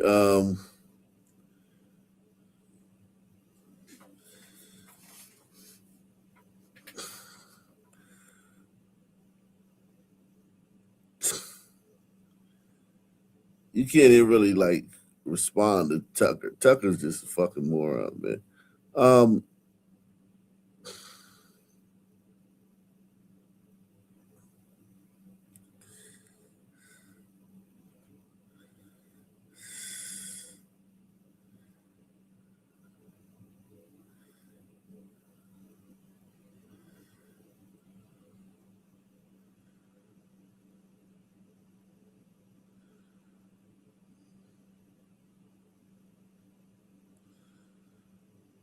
Jeez.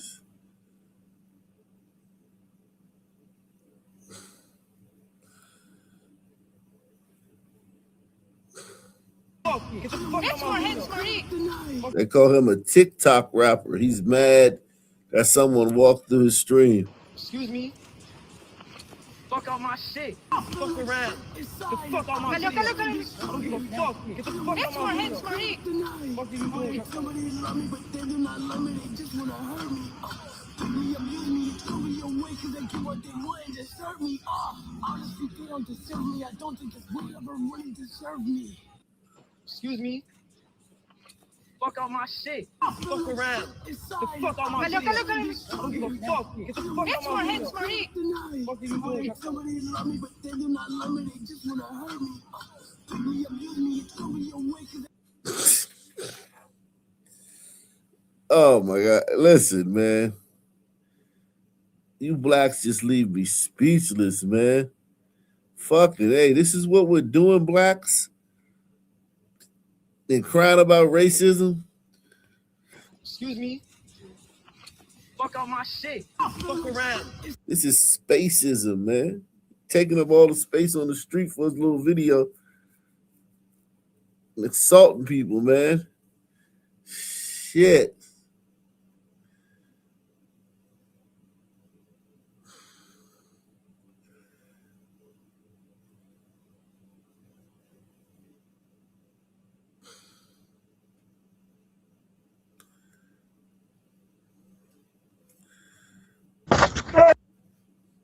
So it says, breaking, police just released video of two homeowners being beaten and zip-tied by 3 illegal aliens during a home invasion in Miami. We have several new angles for you tonight showing this violent home invasion and the moment police arrived.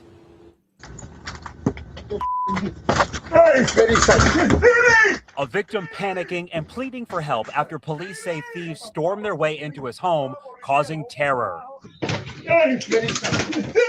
This angle from inside shows the man struggling on the floor as the intruders overpower him.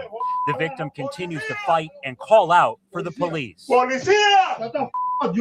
Investigators say a woman who also lives on the property was attacked and tied up. You can see as the two men force their way inside the home, a third person involved appears to take a different route to find the woman.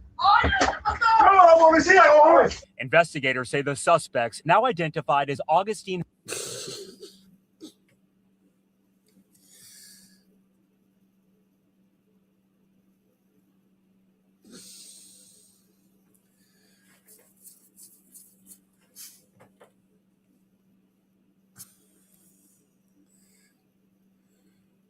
Jeez. Hernandez, Rogelio Espina, and Yoamil Napales demanded money and coerced the victim to open up a black safe, which contained around $400 in cash. Police say the male victim was also robbed of his gold jewelry. Investigators say this attack and home invasion happened off Southwest 8th Street in Little Havana, December 29th around 10 p.m. Watch the crossfire. Watch the crossfire. A report says when police showed up, the home was ransacked and the suspects were still inside. Come here. Hands up. Hands up. Yo! Police say both victims were injured.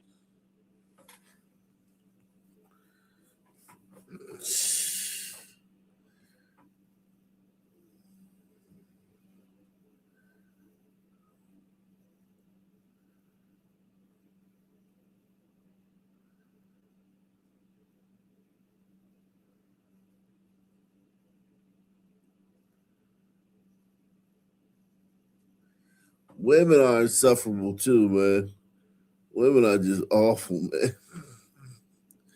Women are awful too, man. God damn it, man. Wow, it literally smells. It smells like sex. I had sex. Is there anything? Wait, we should have tried it. I smell like ass. Must be myself. What's up, Sam? Okay, high five there. It's cute though. There's no water. Oh, someone got caught. It's just for breeze. It's not a big deal. No, this is I just sprayed myself in the face. It's You just know what it is though? It's disrespect. You disrespect. Oh. what are you spitting me for? Why are you spraying me? What are you spitting me for? That's not cool. Well, I mean, you did try to spray her with Febreze, though. She's cute, though. She's cute, but you did try to spray her with Febreze. So, I mean, I guess I wouldn't want you spraying me with Febreze. Maybe she'd take her clothes off and you can spray her clothes with Febreze. If she smells that bad, man, throw her in the shower. Febreze not gonna do it, man. She cute, though, but whatever, man. Stupid YouTube streamers shit. I hate those fucking streamers. Those streamers are fucking boring as shit. I just don't get it, man. I don't get it. I don't get the streamer thing. I'm too old. I'm too old. I don't get the streamer shit.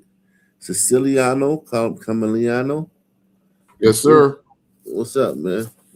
I'm a long time listener. I finally jumped in. I've tried several times over the years. I've enjoyed the show.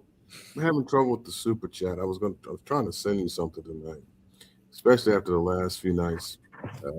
Artemis too. That was some funny stuff. You can support the channel via PayPal. Yeah, I saw that. I'm Cash App, looking super to chat. Yeah, Go ahead. Definitely going to try. Go ahead. But no, I didn't really. It's kind of early in the show. You'd said something. You'd put a poll up or something. You might jump in and try to have. You gotta speak up, brother. All right. Sorry. Okay, how's this? Yeah, go ahead. Better. No, so no, I was just following. Like I said, I watched you for 3 nights or whatever it was. Drove my wife nuts because I was agreeing with most of what just about everything you said about the NASA and the Artemis stuff. Oh, your wife doesn't believe in it? She gets it, but she's done with it. She's like, she thinks I need to find other pursuits. So she doesn't. She's comfortable. A lot of people are comfortable, like not venture. Like that's a huge fucking disappointment, man. That's a huge fucking. Like when I first learned about like certain things in the world, like when I first learned about the Arab slave trade, because all my life I just thought it was just white people. You know what I mean? Right, yeah. And I learned about that. I was like, what the fuck? How did I not know about this? All this stuff. You know what I mean? So I mean, it's like, yeah, man. Some people like it's just disappointing. Like, you mean that's not real? Like, I mean, it's a letdown too. And then you just don't want to even touch it, you know? No, I agree. I mean, she's gotten to the point now about that and other topics that she'll listen and she sees it, but she always goes back to well, why would they do that? Or, we were talking about flight paths today with regards to what the shape of the earth is. She sees some parts of it, but other parts she can't. And the only thing I can do is say, let's just think about how we started to believe any of this. We were all told when we were kids, and, by the time we were 7 or 8, we were heavily indoctrinated in whatever the thought was. Yeah. I know you because I've been around. I've been to DC, so I know I've been to the Smithsonian, and I remember, I don't know, I was in my early 20s when I looked at it as an adult, and I just thought, what the hell is that? Yeah. The Apollo, whatever that's called. So the lunar module. Yeah, it isn't until one goes and looks at it and you got to ask yourself honestly, this is what went to the moon then? That was funny. But yeah, then I realized the other night when I was listening, I said, well, you obviously this Artemis thing is big. So it was a nice reprieve from all the carnage that's been going on the streets and all the violence. So, like I said, I've been listening to you for a long time. I think I caught you probably just about when you used to sit in your car in DC, and I watched you then, and I followed off and on a lot of drama and downs some of the regulars have had, and all Yeah, those. I don't think very few people are still around from that time, man.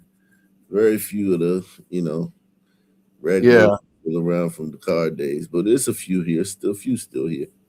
Yeah, well, remember there was a guy in Philly, and I forget his name, Rob. I think it was Rob, and then he had got into it or whatever the issue was with. Yeah, he came along a little later. That was Wicked, yeah, and then he just disappeared.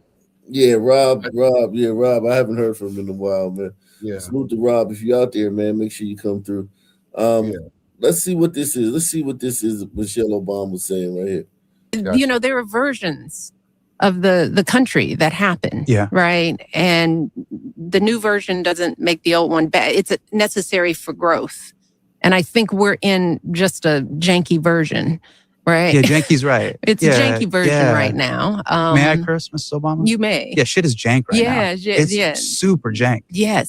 Yeah. Your dad's It's very. not gonna be happy. He's not gonna be happy with that. But I couldn't find another like adjective. I couldn't find another similar metaphor here. But with each, with each version, we learn something about ourselves as a country. And I'm kind of digging the way folks are beginning to respond. Right. Mm-hmm. I mean, Minnesota, powerful stuff. I mean, it was a powerful reminder of what a community of people can do and are willing to do to protect one another. Yeah. When you're not so janky, you don't have to prove that. Right. And so we haven't been this janky for a while. And I think our muscle of understanding our truth just got a little lax. We started taking things for granted. Right. Yeah. But as you are becoming a better version of a father, all respect to your dad, we already said he did what he had to do. Yeah. We improve upon that with the learning. That doesn't make what you had bad. It just means that you're noting it and you're making the necessary changes. That I think that's what I'm hoping will happen in this country. Shout out to Minnesota. Wow. Michelle Obama says Minnesota was good. And listen, she's the first lady of the fucking president, Democrat president. What the fuck is she supposed to say? You know what I mean? How can we be surprised that she said that? It would be surprised if she didn't say that. Yeah, maybe she should just stay quiet. I don't know. I mean, realistically, who really is interested in what she has to say? She has a podcast, so she has to fill up time. She has her own podcast. My wife listened to her podcast. One time I was driving home, I think from Syracuse, and my wife put her podcast on, and I listened to it. It was like trying to stay awake because Barack is usually on there. Oh, is he? Okay. And it's just the way he talks and the way she talks. It is so slow and monotonous, and they're so pretentious and so full of themselves. But they're normal people, though. I will give them that. They're not like, they just sound like normal black people. You know what I mean? When people get to that level, do you think they disassociate with reality and the rest of people? So yeah, I get what you're saying. They have a presentation, at least during those moments, as regular people, but the life they've lived the last 20 years is anything but normal. And right, but it's back to reality. Once you're not the president anymore, and you see Donald Trump doing what he's doing, like Barack hasn't been the president since 2016, so it's like this is the third presidency since he was president, and it's like, even though he still has Secret Service detail, you still know you're not the president. Right, yeah. Like he ain't making no moves. Not even on Easter would niggas shut the fuck up. The slaves suffered more than Jesus on the cross. The slaves suffered more than Jesus on the cross. The slaves suffered more than Jesus on the cross. They ate my ancestors. They kicked the heads off of babies. They ate them.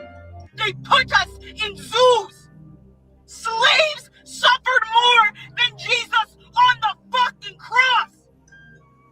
And then they gave them a fucking book. Oh, Jesus, oh, Jesus. when slaves couldn't even fucking read. Slaves suffered more than Jesus on the fucking cross. It looks like your refrigerator suffers with your ass. Why are you niggas always talking about being eaten by white people? Is there some kind of nigga fetish going on or something?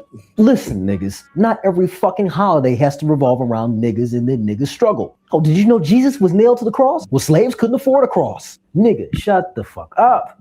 Bitch, fuck them slaves and fuck your ancestors. You niggas love to talk about them, but we'll sit here cry, bitch, and moan and beg for everything. They went through all those ass whoopings and suffering, so your dumb, goofy ass can be a crybaby fucking victim today. Go fuck up somebody's metal detector. Do better, niggas.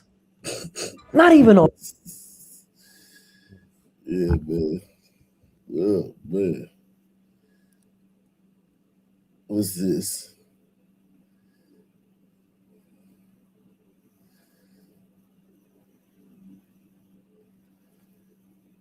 Imagine raising kids to be pickpocket before they can even drive. Black mom distracts kid, steals a wallet out of an elderly white woman's purse. This is not parenting. This is training a criminal. It's bizarre. She was slipping there. When around blacks, you can't relax. So she was slipping. This old lady was slipping. Around blacks, don't relax, man. She relaxed. See, she relaxing like a motherfucker. Look at her. And let me ask, I always wanted to ask you this. How old were you when you started to realize, wait a second, something's not right? You really need to take being around certain 20s. Yeah. You know, 20s. I'd always been based though, but I just did like this though, 20s. My 20s. Yeah. There it is.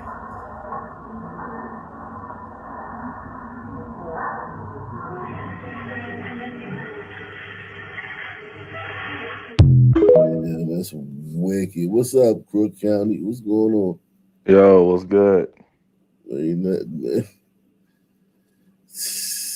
Amazing how they're not training them to realize, hey, there's a camera there. You're gonna have to deal with that reality. They don't give a fuck about that camera, man. So they just trying to get away in the moment. Yeah. Blacks will kill you in front on the camera. Look at that. This is Japan.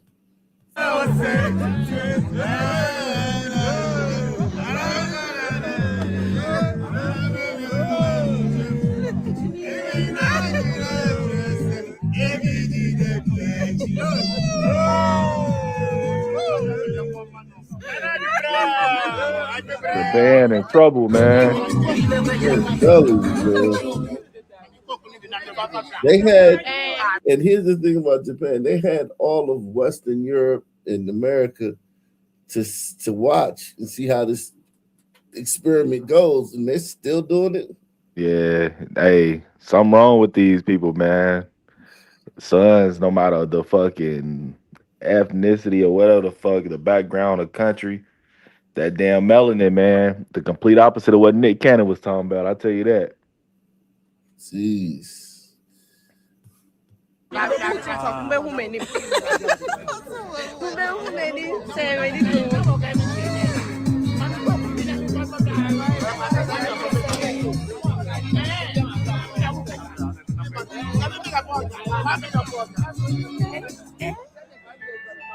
You think their politicians and shakers and movers over there in Japan are getting pressure from other groups to allow this? Definitely.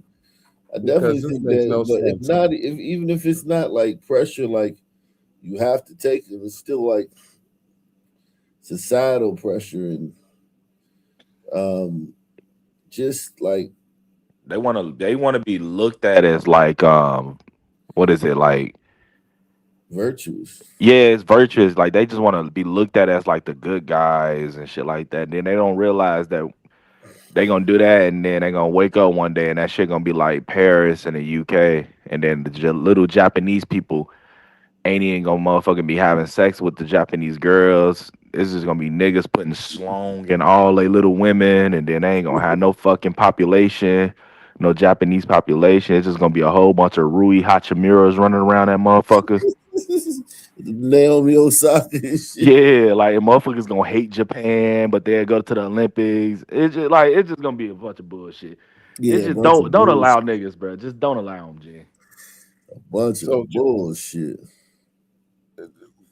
regardless of their politics, Japan went from a bunch of warriors eating people in the 30s and 40s, their enemies, and taking meth and killing everybody and teaming up with Hitler and that crew, to this where they're just letting these. I find it interesting that kind of what Cook County was hinting at. I've heard Japan, the women are not wanting to get married. There's dating issues. They're going through their own male female turbulence, and I don't know. I'm just guessing. I wonder how much they're allowing the feminist style thinking to come in, where the women are becoming boss bitches or whatever. And then Probably. you see this crap happening, because if men are at the helm, I don't see how this could happen. Shit, you ain't see the UK? Well, that's what I'm saying. Those are not men. Those are effeminate, my opinion, effeminate, wishy-washy. Same here, the same crap here, Yeah. That's all I'm saying. I mean, no man's going to put up with this. And as a man, if I'm I don't listening even think the whole definition of like a man has been tainted so much though. Like now, like that you're saying a man that's not even looked as the same on the world stage anymore. Like True. they I agree. have definitely just fucked that word up. Yeah, I mean, we're at a point now we can't even say what a woman is or what a man is or what a male is or a female. So I know I'm just preaching to the choir. It's the same crap. It's my thing is, I've been saying this to my friends and everybody for years. If you walk around in America, the average male, and I say 90% plus of the males, and I use the word males that you encounter, and if they're over 18, they're still males. They're chicks with dicks emotionally at the very. I'm not even talking about homosexuality. That's a big part of it. Yeah. My theory, and I've been going on this for 20 plus years. I started noticing, I was kind of surprised in the 90s, and then here we are today. But I say you randomly go out in the world and then go about your day and just do a test. Pick 9 men out of 10 or whatever, and most of these are more female-like in their spirit, their mind, and it taints everything we do. And then when you speak up and say the right thing, and you're not thinking I'm a man and listen to me, you're just thinking what's right and moral and just before God, and they want to cut you down. Well, women are so awful, and I see them getting called out on social media all the time. The modern woman is just a maniac. Like she's just she just they're awful to live with. They're tough to get along with. All of them. Unfortunately, sisters are the worst, but white women within the framework of relationships, they're bullies and psychopaths and mad women. It's like dealing with a retarded fucking child that's like on the spectrum with like every anxiety issue. It's like it's dealing with modern women is just insanity. Look at this shit.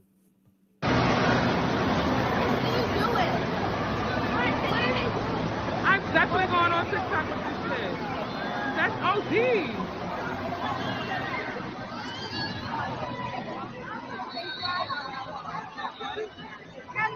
And y'all still walk over here, right?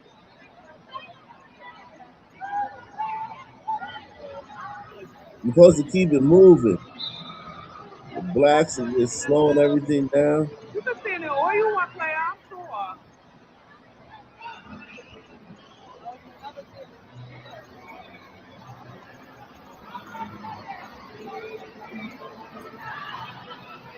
I'm sure. They ruin everything. How do you ruin this though? This is a layup. Add this to the list of things that can be ruined by sons. That's a layup right there, man. They're like Angel Reese of the races and shit. Bro, crazy. Uh-oh. That don't look good. Yeah, He lucky he didn't slam on his head though. That dude Yeah, was if he lucky. was slammed on that neck, it would have been over with. Yeah.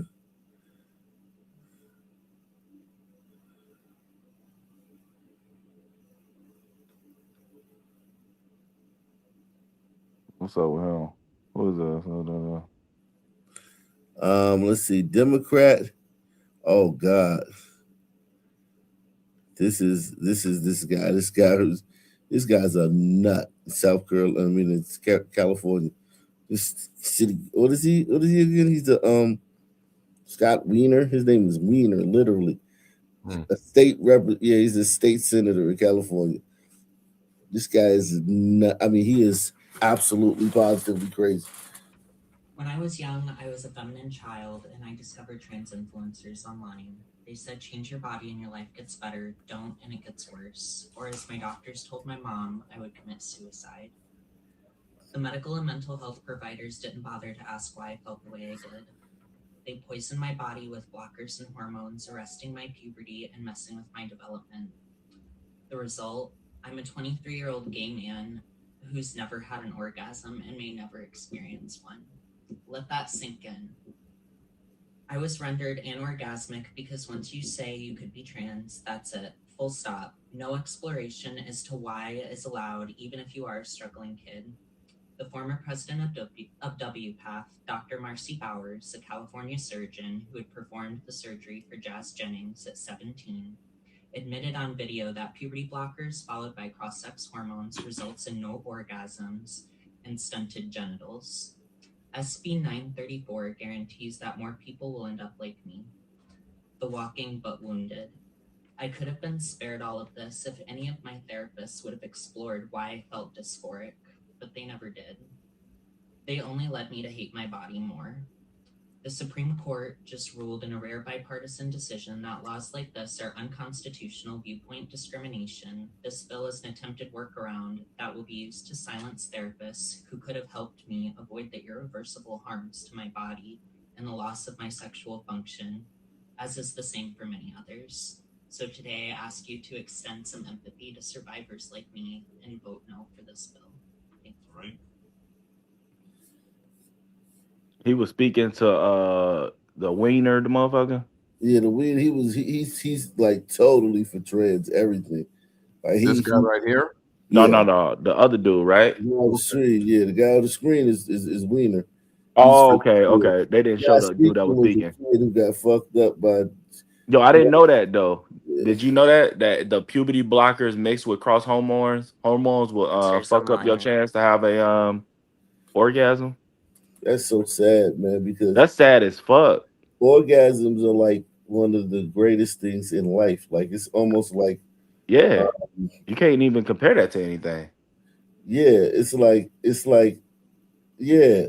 That's a good way to put it, man. Like it really well. You know what? Something on the same level as it, or similar to the same level as it, would be probably food. Some foods. Yeah. Some foods will make you very, very happy, but like that bus. A bus is crazy. Like Yeah. I think the next thing from me, from like a level of like happiness or excitement, is watching like my kid fuck niggas up on the court. Like that shit make me fucking like, hey, when that motherfucker be killing, I definitely be like on a high, like, yo, okay. Yeah, but you can't do that yourself. Like a woman can, rub her shit, or a man can rub one out. Like that's the difference with it. Like the orgasm, you can just give yourself an orgasm. You know what I mean? I already know, and then you can be bro. That's fucked up, bro. To not be able to do that is crazy as fuck. What I like to know, go ahead. Pardon me. With a guy like this, where was his parents? What kind of parenting did he have when he was growing up? This California. Yeah. No, I know. I get it, but I just go back to the basics of everything. I have this observation, and this is a hard thing, but I know from my own observations in family life, a lot of people don't even know how to love their children, let alone care about them. And that's a Yeah. shock revelation. Each person's gonna have to check their own heart as if you're a parent. But outside of that, when you have a child, I mean, how many of us? We've all witnessed it. We see it in the news every day. How people are just negligent. We don't Yeah, do the but right. like, here's the thing, right? Like, when you're dealing with the trans thing, like, Yeah, that's what I'm saying. Yeah, you go got a ahead. wife, right? Say your wife is woke and she's with that shit, right? It's Right. hard to, and then everybody in your town is with that shit. Yeah, like did you see the stats on like the trans youth when it comes to like these Democrat cities, like the Democrat states, like in California and like Oregon and shit, like how many trans people, the percentage it is for the kids versus like a Midwestern state, Yeah, it's fucking insane. Like the yeah, numbers are heard that crazy. Yeah, because they preaching that shit, and then you got to think he's 23, right? This phenomenon of whatever all this pro trans shit, then they were winning the culture war when he was 14, 15. You know what I'm saying? So that was like a cool thing to do. Like you don't want your son to commit suicide. Obviously the therapist, the doctors was telling the parents that shit. And then you got a cuck ass fucking white dad with a liberal ass woke mom, and they hear suicide and all this other shit. And then also it was a cool thing to do. That motherfucking boy didn't have a chance. He'd never bust a nut. That's crazy, man. That is so crazy, man. That like, and no, these people don't care about. They don't care. They don't feel any remorse. It's just insane, man. I feel bad for that kid. I Yeah, really and then they do. love to say like it's just a minority. Why are y'all so worried about it? It's such point what percent, right? They say that about motherfuckers with dicks and women's sports and all the other shit, right? And then you hear him, and they'll be like, "Well, it's not many people that's survivors and regret it, and all that. It's just a very small percentage of people that regret transitioning and all this other shit, or All of harmed them, by transitioning." all of them regret it, man. At some point. Salute to Boy Kachina, man. He says, "Walking but wounded. I've been rendered orgasmic." That is. That is. He said Anthony Weiner's ex is Hillary Clinton's lover. That's crazy. Really? Hey, The hey, did you? Emily I ever told you I know like a real transgender? You know his first name and his last name? Yeah, I know. Yeah, I know a real Wow. like a real one. If you want to go on like the Facebook page, I know her. Wow. Yeah, like I remember when she was Are a they girl and crazy? everything. Huh? So you knew her when she was a girl. Now she's a boy. Yeah, she's like a fucking man now. Wow. Yeah. I like know her. Yeah, I Wow. remember my first experience is seeing someone like that. It was in the '80s. I was beyond shocked, and someone working in a front office had to go over and talk to them, and I just stared. And the odd thing was the person. I think the person was a male and was trying to be a female, but it was like a Eddie Munster type forehead and nothing feminine. It was bizarre, and we were supposed to call him or her. And I remember this was in 1989 when I saw that, and I had no clue of what to do, how to talk, and I didn't know we would be where we are today. you know, After that experience, I'll never forget that. And Yeah. It took a while though, because I remember it died off. Like it. I remember seeing like trans people and knowing, being aware. They called them transvestites in those days, but never like it was maybe like 10 years ago. It's kind of like they were around, but they weren't like, they didn't have any power. They didn't have any say so. It was just, you see a tranny, and it most likely would be like maybe some prostitute on some hostro somewhere, where you like drive down the street and you'd see like some man in a dress in the fucking, like in DC they have a bunch of places like that where you can't avoid them, right? New York Avenue, K Street, you can't avoid these places. These are like major arteries. Pause. Yeah, You it's know what like I that in mean? Chicago. It's places like And that in it's like Chicago. it's just so fucking crazy. But you would see them there, but you wouldn't necessarily. It was never like a thing like it is now. Last 10 years, man, it's been like they've been mainstreamed, and now you get know the inner workings. And like nobody knew the inner workings of that shit. Now we know puberty blockers and cross sex and all this stuff. And now they're preaching it to kids like it was never like. It's just weird, man. This such a such a fucking strange thing that happened. But we're fighting back, man.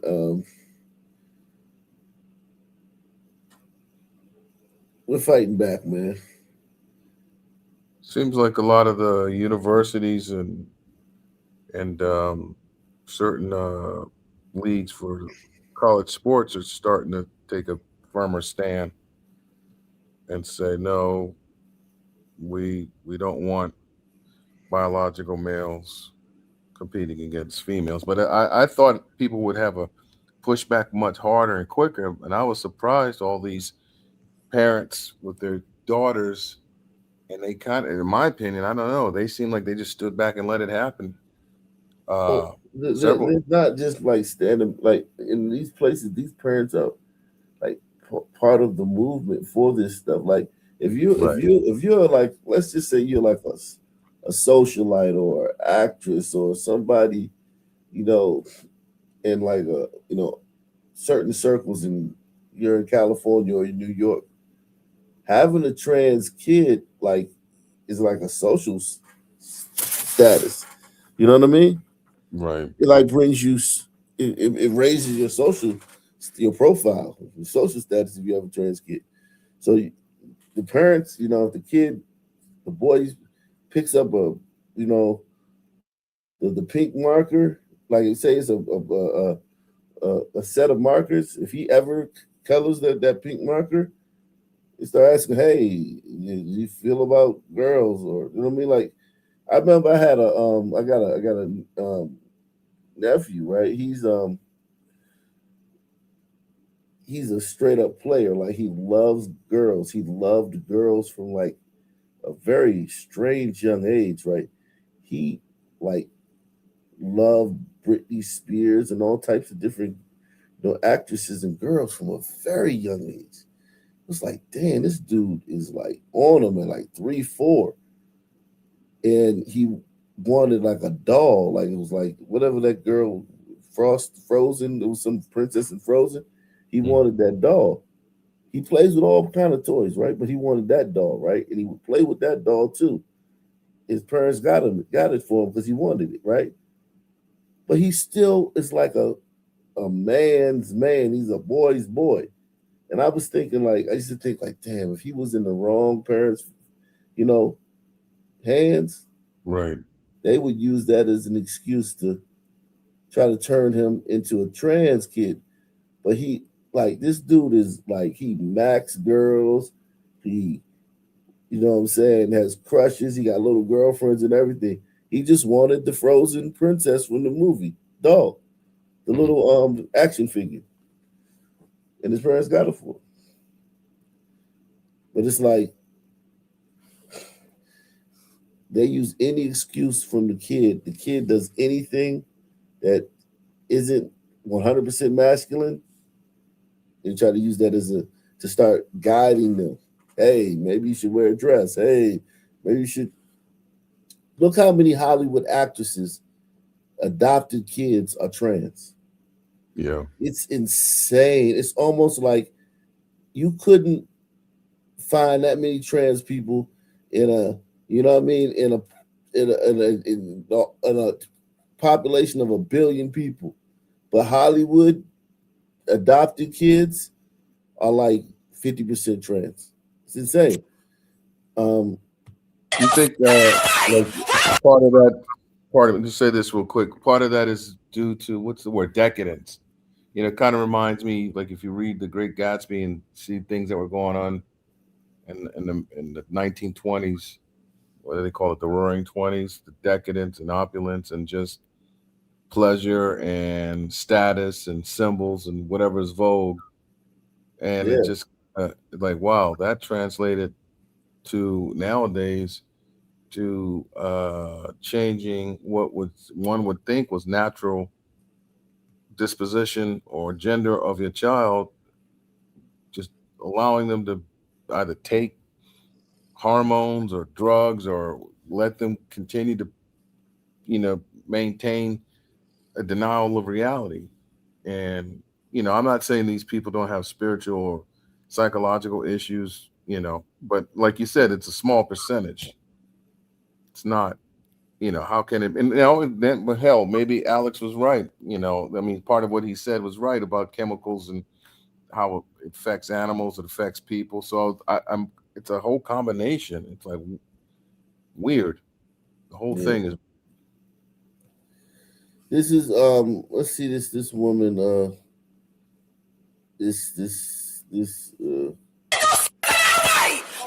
Stop. Don't come up to me like that.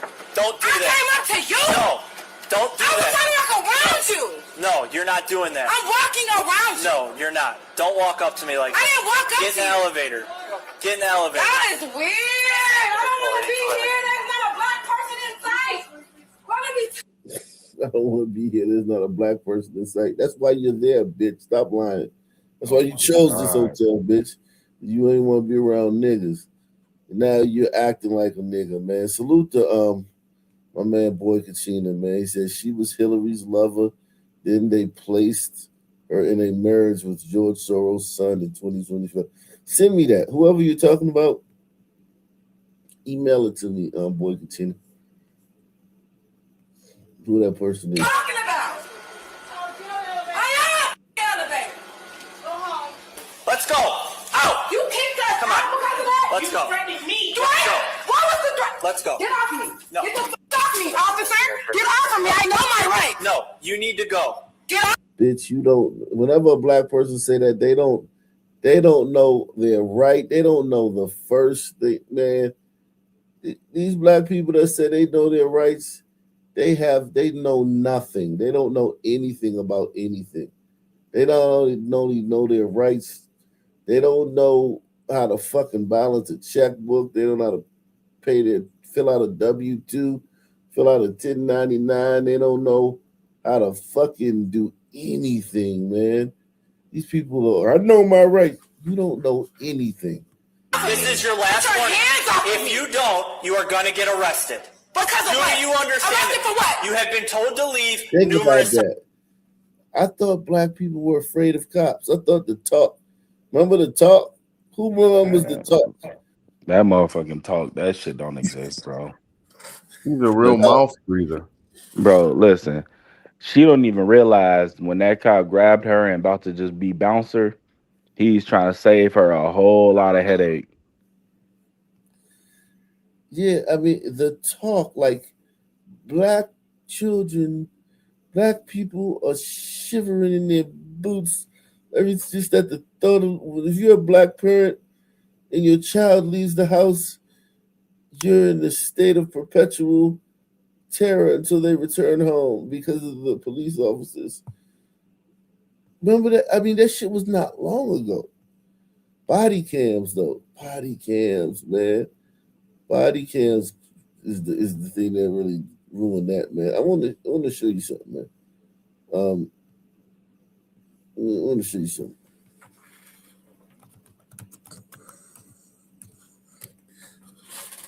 This shit is absolutely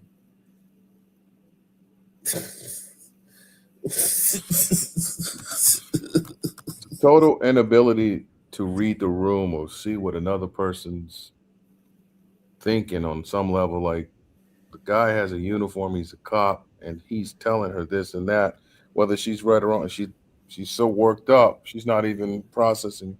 She's not even worked up though. She's Well, yeah. she's privileged, and she's like this state she's in is not like a state of mania. Like when black people act like this, they're not like in a state of like psychosis. They're just in a state of like, I guess you could call it worked up or turned up, but it's not like crazy. Like this woman, you could slap the shit out this woman and bring her right back. You don't need medication or nothing. You know what I mean? You just pimp slap her ass, and she'll get. You know what I mean? Or you could, you know what I mean? Like she's not like in a state where like she has to be like institutionalized or anything. We actually have a line that we do at our house. We practice this thing. What is it? I'm Ariel Sky Williams. I'm 8 years old. I'm unarmed and I have nothing that will hurt you.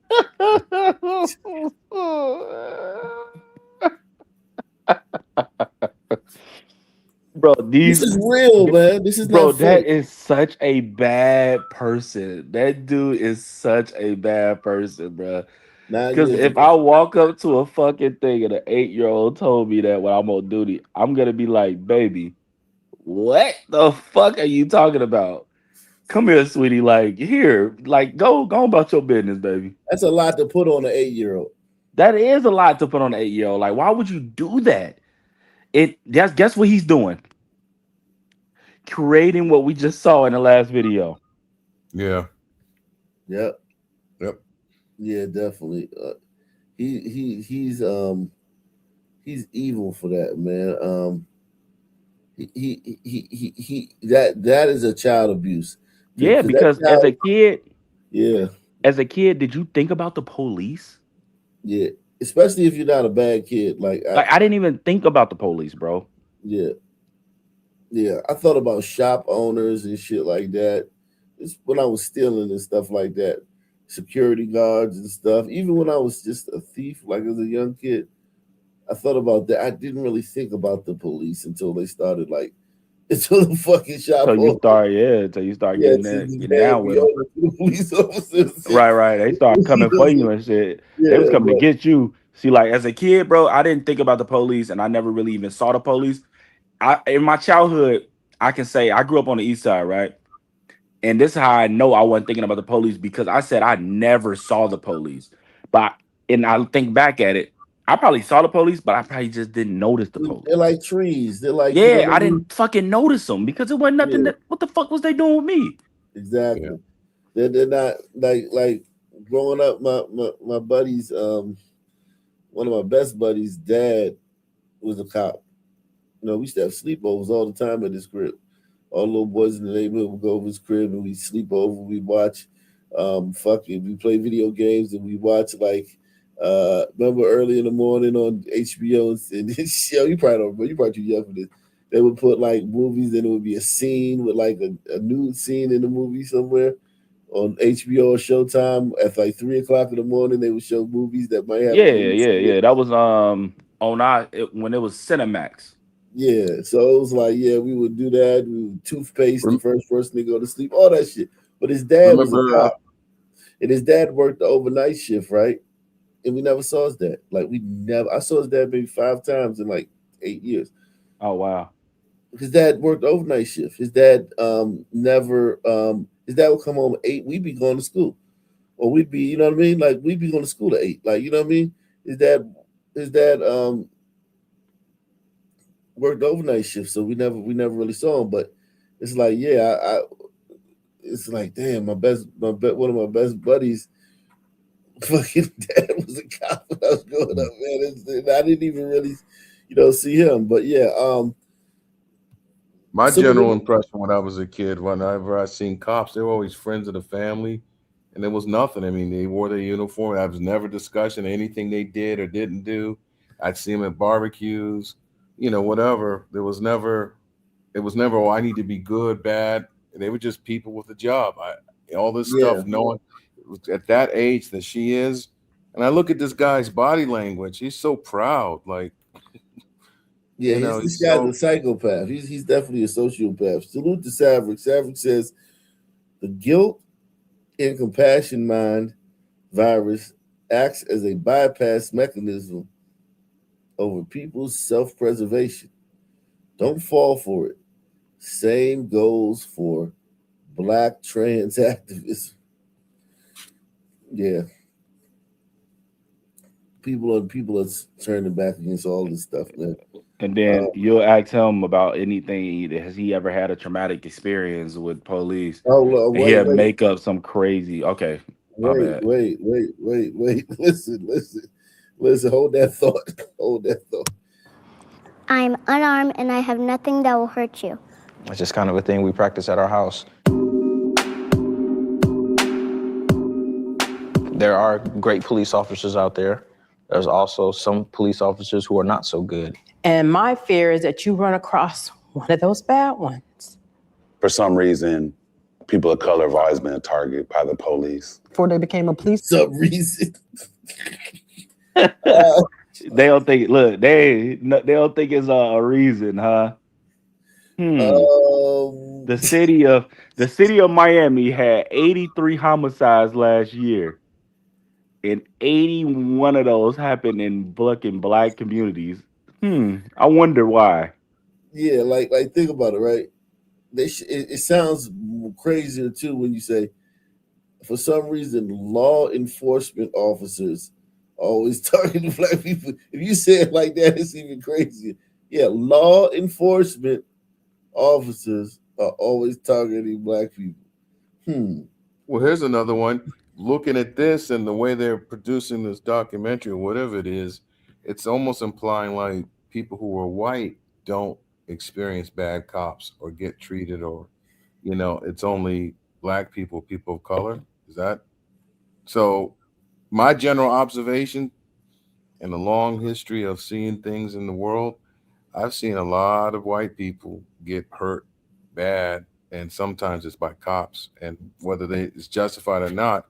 So I'm not sure what I'm supposed to take away. So Black is it people don't care, like Yeah, they don't give a fuck about stats, because you can give them the stats about the FBI and all the other shit, and more white males are shot and killed by police than black males every year in the United and States. they don't have like running gun battles in the street. They don't have neighborhoods where people get shot every day and they still get killed more. They don't have neighborhoods where there's just like corners. Like, I don't know if it's like that anymore though, but like back in the day, like probably you even remember this in the 2000s, it would be corners where like 10, 15 guys would hang out raucous and rowdy every day, every night.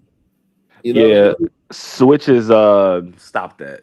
He said switches stop that because switches clear the whole box.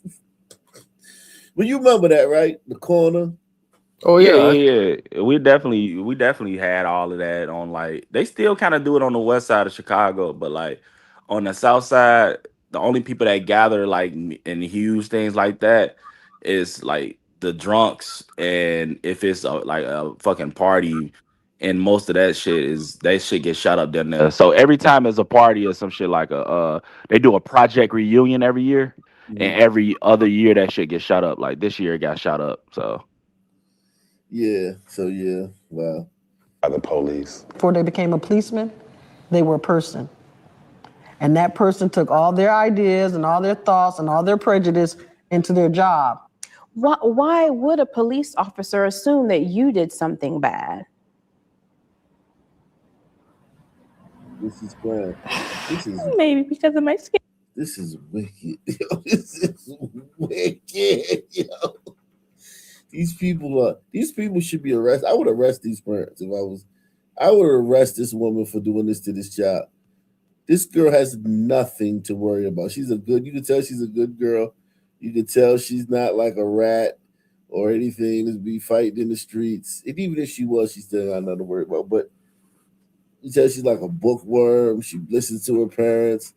And this woman is putting these, because you never know how often the kid thinks about it. The kid might dread this, ponder on, you know what I mean? Kid might, just have this as the dominant thought in their mind a lot of times. And even if nothing happens, it's still like just not healthy to be always afraid. I got to share Why something would a police really officer? quick.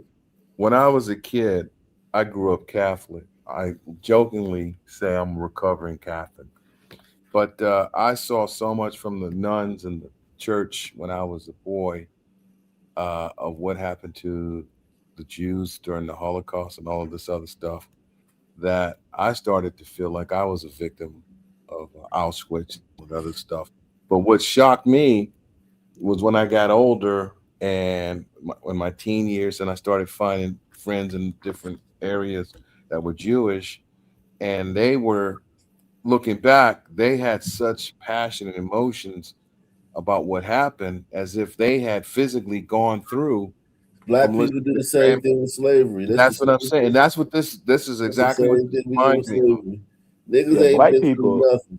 Yo, black people wish that they had gone through Yeah. slavery. Like even like motherfuckers like my age and all the other shit. Them motherfuckers wish they went through at least Jim Crow. Like all these motherfuckers wanted to be like they believed that that whole like blacks was walking around not looking white people in the eye and crossing the street. Like they like 99% of like black people believe like niggas one day like in the 70s or 80s flipped the switch and became the motherfucking nuisance and a wild piece of society. Like Yeah. niggas have been the wild piece of society since society has existed, nigga. Niggas Like think soon as like they took the chains off, y'all ass was insubordinate. niggas think like us three could be like hanging on the corner, right? In 1960 or something, right? And some white man like look like Mr. Furley or goddamn Andy Griffin or some shit will walk Mr. up to Furley. us and be like, hey boy, move out of my way before I slap the shit out. Like, Right. and we'd And be then like, niggas would have been like, yeah, uh-oh. yes, sir. Yes, sir. Like niggas became hoes. Like so niggas went from being straight hoes to the most softest from the softest niggas ever to what they were in the 19 fucking 80s. Like niggas woke up in the 80s and it was just like, you know what? We're gonna lack impulse control. We're gonna be violent. We're gonna fucking say fuck the crackers and all this other shit just today. What was it? April 4th, 1980 when they flipped the fucking switch or some shit? Yeah, these is wild, man. Or assume that you did something bad. Took all their ideas and all their thoughts and all their prejudice into their job. Why would a police officer assume that you did something bad?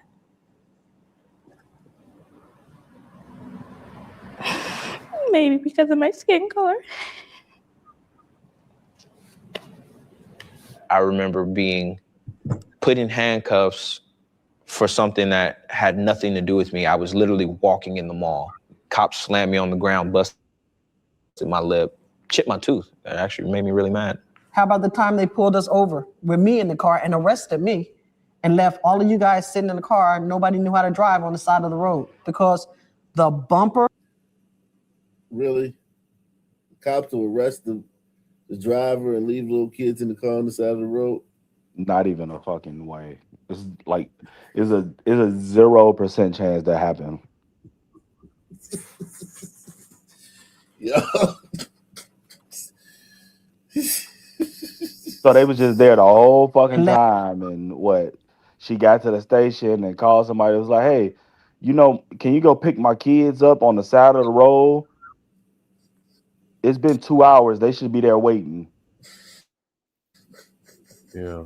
How about the time they pulled us over with me in the car and arrested me and left all of you guys sitting in the car and nobody knew how to drive on the side of the road because the bumper on the car was kind of hanging off? No. You know, we live in Puyallup. There's people that don't even have a bumper on their car. My rear brake light wasn't working, and I got to my destination and they were working. I was about your age, actually. They grabbed me. Why? I didn't know at the time. They just grabbed me. They threw me onto the... All you niggas had warrants. Sick. All you niggas had warrants. Well, this is 9 years ago. So 9 years ago would be 2017. So who was that? Philando Castile. What's the other? Eric Garner. Who else happened around that time? Freddie Gray was 18, right? Nah, Freddie Gray was like 14. Oh, so Freddie Gray. This is like Michael Brown. Michael Brown was 15. This is Michael Brown. What's the other one? Trayvon Martin. Even though that one police, Oh, they that was was take that one. 12. That was the 2012. inauguration, Martin. Yeah. This is sick.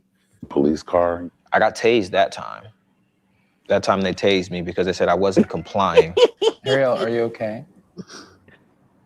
Making their What's kids wrong, baby? cry. And these are real emotions. I can tell you that she don't like my daughter, man, when she start crying. Bro, this nigga said they just tased me. Yeah, release the body cam.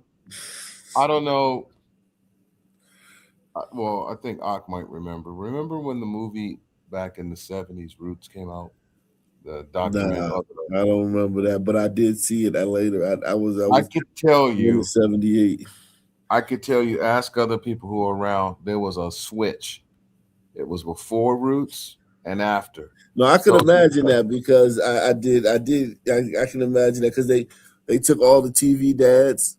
So every TV dad who was like, on the shows back in the 60s and 70s, all those TV dads played the masters.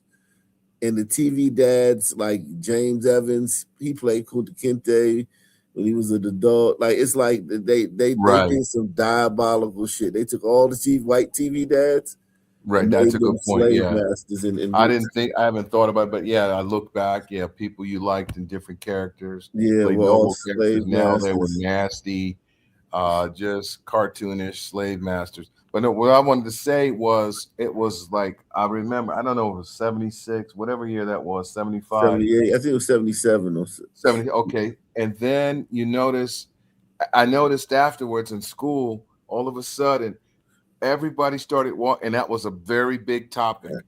Blacks, slavery, what they did was wrong. And no, I never heard anyone talk about slavery in the school system. But you didn't see it. I could imagine that too, because like until after Roots. Roots allowed you the visualization of what it was. Yeah. And I went to a school called Roots. Like I went to a school named Roots Activity Learning Center, 5th and 6th grade, and it was started by this one black woman, Mama Thompson, and she started the school, and they taught Afrocentric culture. So I'm very familiar with Roots. But yeah, Roots is I could see that, like, because prior to that, like, there was no visuals. You know what I mean? It's very similar to like what happened with Floyd. Like black people don't experience. No black person ever had a knee put on their neck ever, by a cop. Like nobody ever died from that. Yeah, he didn't either. Shit. No, but what I'm saying, when it happened, right? Black people just started acting like that was a normal experience for a black person. Right. Like you could steal a candy bar and have a knee put on your neck. And like I know 50 people who had that and nobody ever had never happened. So yeah, a mini series like Roots, where it's like, oh man, how many days was it? It was like what, 12 episodes or some shit. You know how nowadays, when there's a tragedy, they say we have grief counselors. They didn't call it grief count. I don't know what they were doing. I remember social studies, homeroom time, but everybody was talking about it for weeks and weeks, and people literally, kids, crying. That's evil, dog. So think about it. This trauma went out through millions of people of all races in America, and I remember going through that. Now I think just like every other one, I was like, yeah, it was fucked up what happened. But as I got older and I started looking around, I go, wait a second. By the mid 80s, I said, wait a second. Whatever happened with the slaves in Africa, it has nothing to do with this craziness that's going on now. It's totally unrelated. And I started to realize, that's when I really started to realize, like, wait a second, something's not right. I didn't know it the way I could see it now because I didn't have the internet and I didn't do all the research, but over time. But this is really deep right here because this is bringing back memories for me. I remember watching little kids, 10, 12, 13, crying, upset, talking all kinds of crazy shit about white people, talking all kinds of shit about the American government as if they physically went through it, like they were just released the day before by Lincoln. Yeah. And that I don't know. I've never heard anyone else talk about it, but I know older people who would remember that went on, and a lot. I imagine in the schools I went to, one or two schools I went to, I seen that. So I can only imagine that was very common because. And then the last part, what made me think about all of this is I remember after that it was like this whole you owe me type of mentality really started to take off, and how I think that had a lot to do with the way rap developed in hip hop, because this psychology was going in and it was being infused in the music. And don't get me wrong, there are a lot of things about our society and policing that need to be corrected. It has, in my opinion, has nothing to do with race, but that's a whole different story. But I saw that, I remember, was it Public Enemy, Fight the Power, then NWA came out and all of that stuff, and it had its point, but at the end of the day, people weren't taken accountable. They were treating their own people, their own kids, selling drugs to their, it was nonsense. Yeah. But I think a big part of this was Roots, the release of that TV movie. Okay.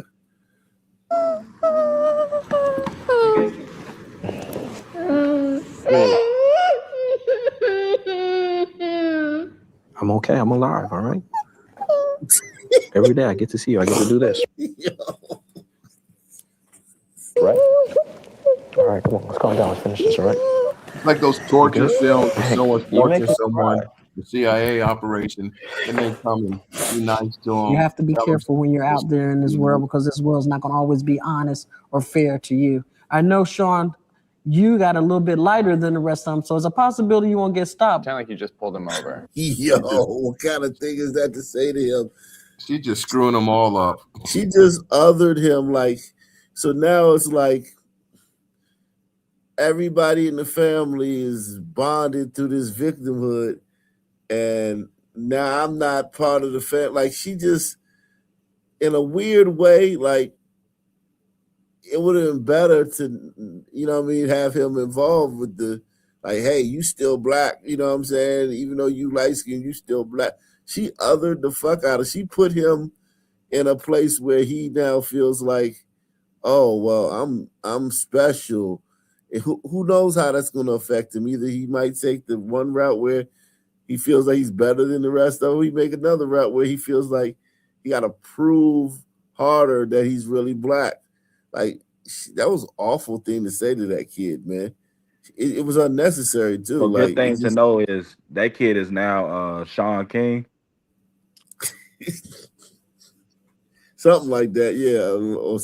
Because, like, listen, it is wild. Like, if your grandmother looked like that, you know what I mean, and your mama looked like that, and you look like this, it is like, because sometimes the whites win the genetic battle like hand over fist, and the kid comes out looking like this, and yeah, it fuck them up. You fuck these kids up like that. Like, this kid,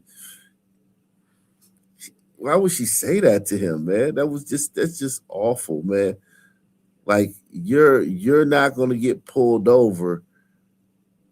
Like what's what she's implying is that no matter what you do, like, right, like, if you commit a crime in front of a cop, or you commit a traffic violation in front of a cop, because of the way you look, you won't get pulled over. That could make that kid be like, damn, being black is being a victim, and want to be a victim to assert his blackness.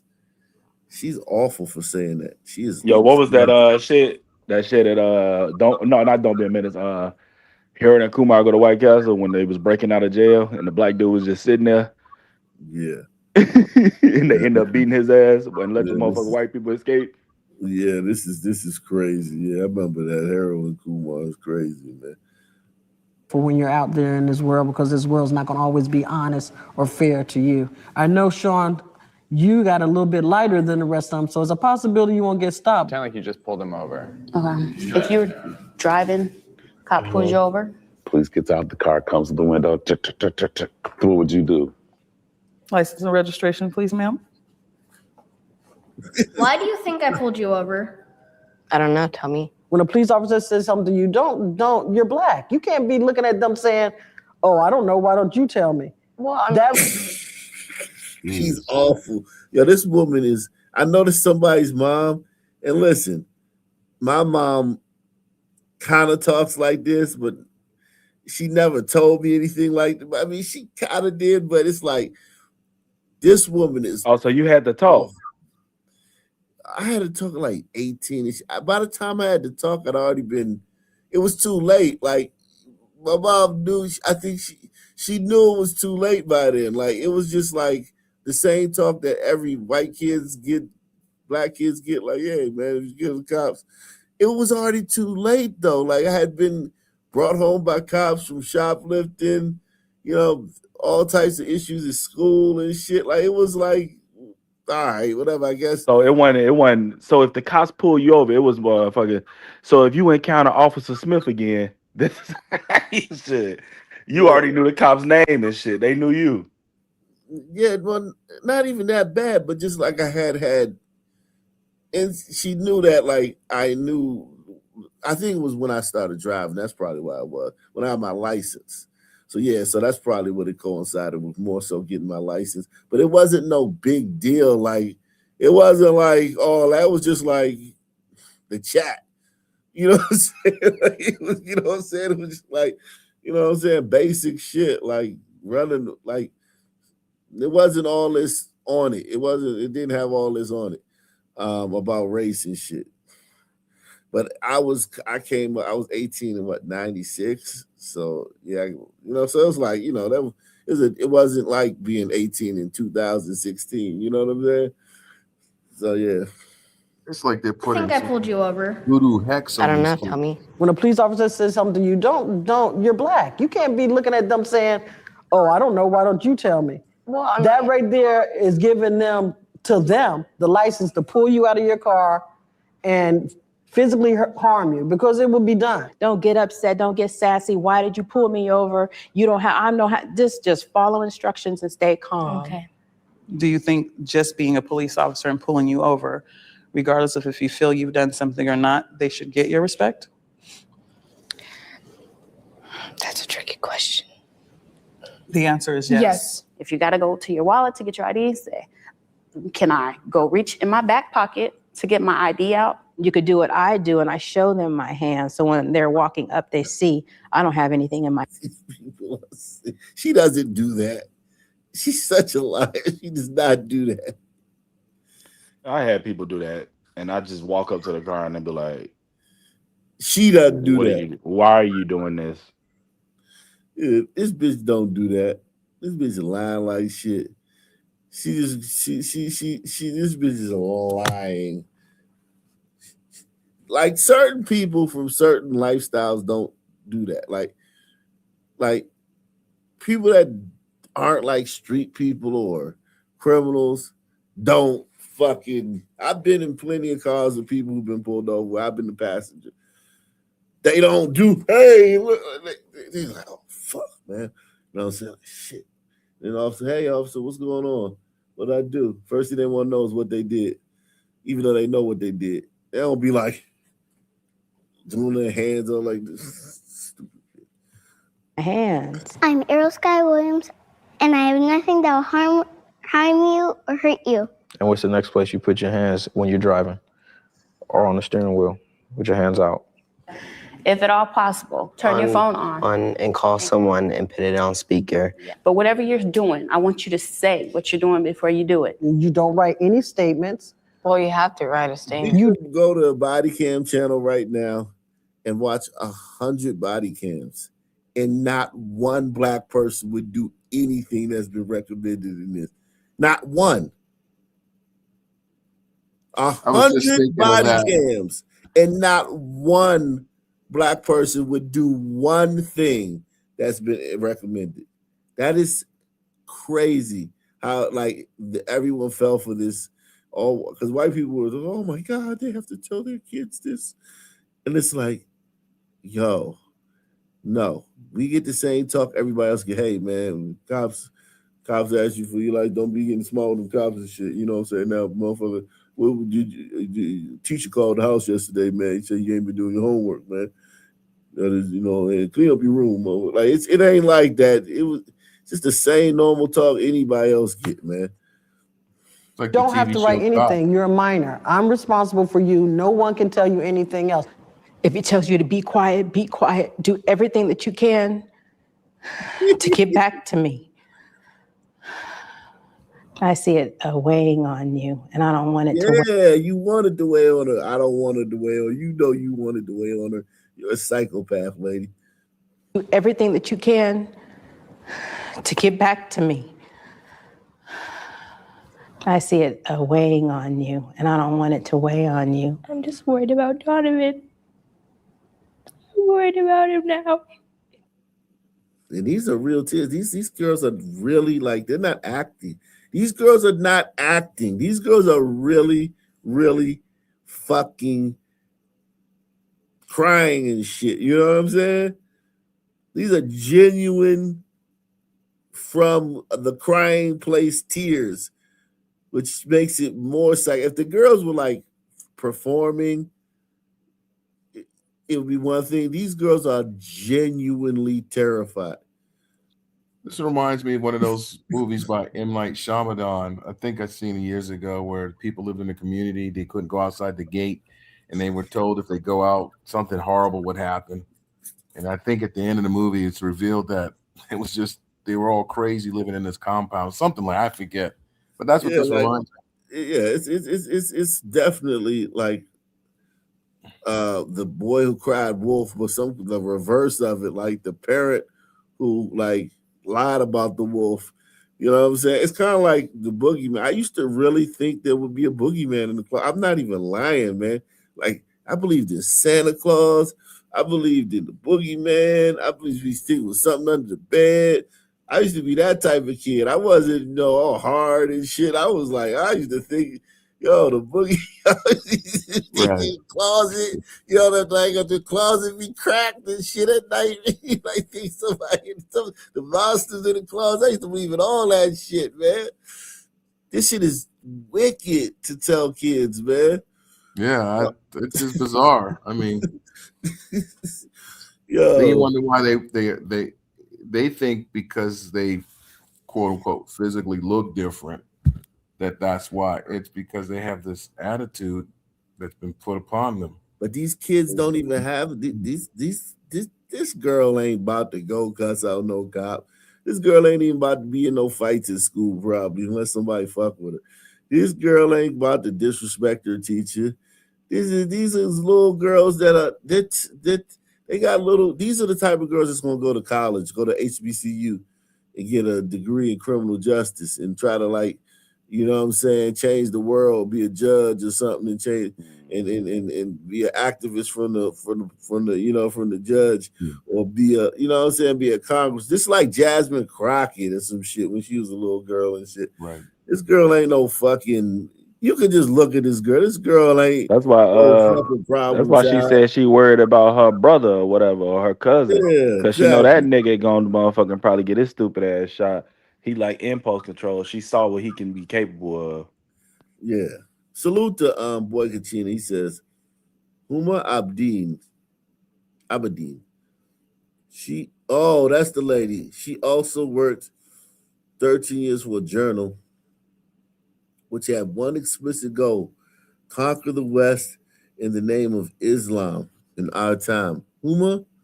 Was it Huma Abedin? He was the one married to Wiener when he was going around sending dick pics and whatever he was doing. But she's very pretty. Oh, she was married to Wiener? Yeah, remember? No, but that's a different Wiener. That's the Wiener from New York. Oh, okay. You mean guy the that we just showed Wiener. was the Wiener from California. Okay, so she was married to the Wiener who went to prison. I forget, was it Connecticut or New York? New York. She's very pretty. Yeah, she's okay. So All right, okay, that's Hillary's lover. Hillary was scissoring with that. Go Hillary, do your thing, That's Hillary. what the rumor mills was saying. Hillary was scissoring with that. Hillary was bouncing off that thing. Okay, Hillary, we got the similar taste, man. I gotta look at Hillary in a different light, man. We got similar taste, Hillary, man. I'd have had to I let her bounce off my stuff too, man. She bounce off my genitals too, Hillary, man. Salute to Mandy. Mandy's in the building. Shout out to Mandy. Mandy says, "This is so sad for these kids, like mental child abuse. It's not like that. It is that. Full stop. This is child abuse." Hit the like button. Sponsor the show, man. We got all these people in here, man. Are y'all enjoying the show? Would you get this anywhere else? Did anybody else break it down like this, man? Sponsor the show, man. Put something on it, man. Be generous. Be kind. Support the channel. I try to come here every night and give you guys this shit that nobody else can give you, man. They can't even really do this, man. Like, I watch some people try. They can't articulate this stuff, man. Get in the comment section too, man. Support the channel, all that stuff, man. I'm worried about him now. Who are you guys talking about? My nephew and her cousin. I don't want him to be shot. I don't want him to go to jail. You guys, if you could say anything to police, what would you say? Learn about people. Learn about their problems. Take some diversity. That's such gaslighting. Police do that all the time. Police learn about people, learn about their problems. That's the job. You can tell he ain't he might be a street guy, but if you was a street guy, you know that police, they know all of that shit, man. They know everybody's problem. You know what I'm saying? They know all the beat cops. They know all that shit, man. Learn about their problems. So that's just saying, like, you should excuse their behavior, exactly. right? That's all that is. Just please excuse my behavior. Just give me a little bit more like patience. I might have a gun and I might, point it at you, but just, what about my trauma from slavery? This shit is crazy, man. Learn about their problems. Take some diversity training. I mean, it should be like being a cop is diversity training. You're dealing with nothing but niggas and shit. You are like, listen, if you're a cop, right, and you had never been around black people before, and just say you're in a cop in a 95% white town, half of your interactions are going to be with black people. It'd be way more than half. You're gonna be. If you're a cop and you in a 95% white town, 70% of your interaction is gonna be with sons. It's like, what the fuck? This is such gaslight, man. At this point, like a monthly requirement. There's really nothing at this point that they could do that would make me feel any safer with them without them just point blank clearing them all out and starting all over from scratch. So don't always assume that all of them are. That's crazy. What is she talking about? Getting rid of all the cops and hiring all new ones. I guess trained by whatever the fuck she did. Like, get rid of all of them. Like, all of them. Does she know there's a certain group of men that love raping women that's look like her and abusing? What is she talking about? Yeah, like she's a granny, right? She's an old granny. Yeah. Like, and there's saw the grandmother get beat up because she told the girls to pick up their dog shit. You see old women get beat up all the time, robbed and shit like that, carjacked. Like, what is she? And that's with police. Like, without police, they're the first ones. The elderly. Criminals gonna attack the vulnerable first. So there's some real point fiends. blank, clearing them all out and starting all over from scratch. So don't always assume that all of them are bad. But all you see on the news and in newspapers, and it keeps happening. It's just in a different way. It's like how people are like, you should forgive so-and-so, but they keep doing it to me. I forgave them, but they keep doing it to me. It gets harder and harder to forgive them. Wow. she didn't say anything. She didn't rebuttal. She didn't give it. She just let that sit because that's what she's indoctrinated her to think. Right, and then that logic reverse is fucking super racist, right? Yeah, all I see on the news is niggas shoot niggas and getting arrested, and I forgave them this time, but they just keep doing it. I can't forgive them this time. These people are sick. I mean, sick. We talk about like these people are evil. I really think that those people right there are purely evil. You don't have to do that to your kids. You don't have to. That's a choice to do that. I think that's how it works. I think most evil, the average evil, a lot of the stuff we see on your channel or where, is extraordinary stuff. But a lot of evil, I think, is just people are not even aware that they're being evil. For me, that I find that hard to accept. But that's what I see.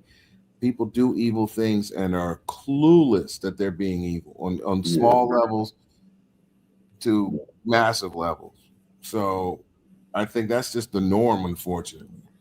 I think your show, unfortunately, it proves how much it is distilled in certain areas of the country or certain groups of people. But I think that's everywhere. It's just clueless to the evil, the wickedness.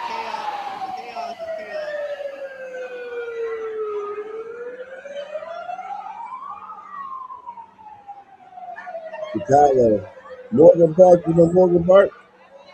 Yeah, this You know down the Morgan street. Park? Yeah, this down the street.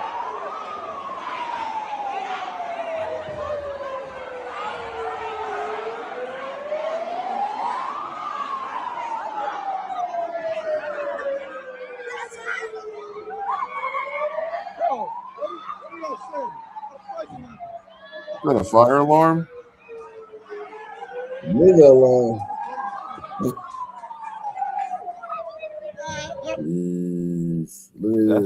That's why Ayo Dosumu went. Who? Ayo Dosumu. Basketball player? Yeah. Oh, okay. Look at this. Look what these niggas did. Watch what these niggas did, and I'm gonna tell you what the aftermath was. The niggas flooded that shit the whole fucking parking deck. Didn't say shit, just left. Niggas trying to do chin-ups on the fucking thing. They just left that shit. People are African this shit. You doing dancing the jig?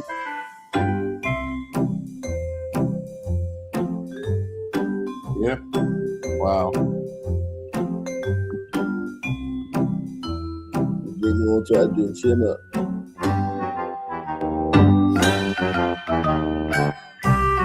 That's some shit. I'm not gonna feel bad.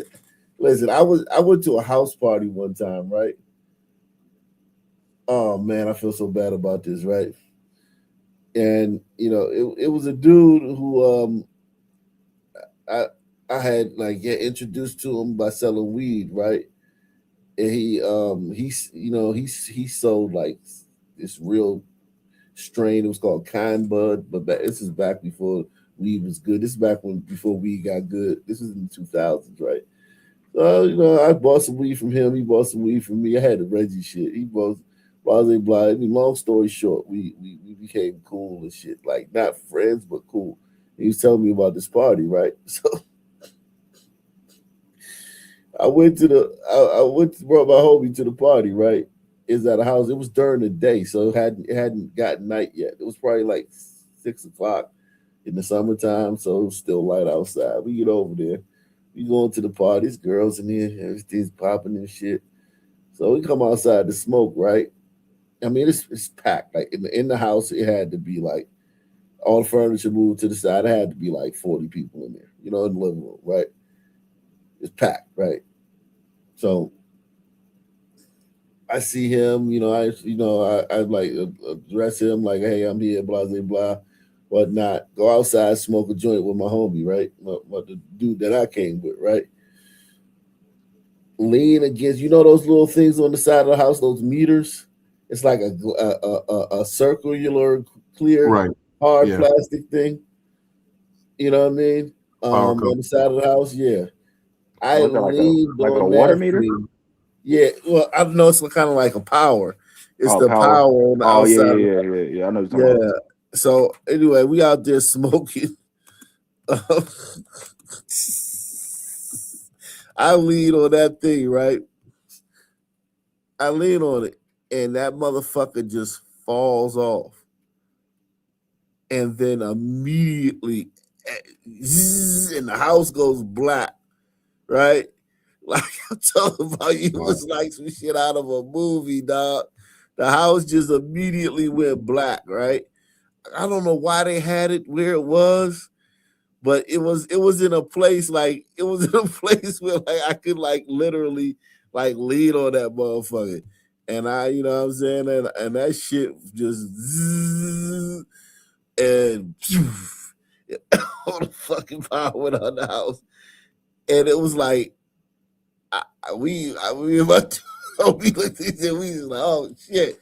And we just left, right? And people in the house was like, like, oh, you could hear like voices and screaming and shit, like people like wondering what the fuck was going on. We just rolled out, like cat got the stepping, right? Shit. And then I seen the dude later on, he came to buy some weed for me and shit. He was like, I know what you did, motherfucker. I know you did that shit. And I was like, oh nah, man. I was like, man, I don't know what you talking about, right? I don't know what you talking about. He thought I did that shit because like we had some kind of like mix up about some weed shit or something. Like the weed he was supposed to sell me wasn't really weed. It was like sprayed with something. Right.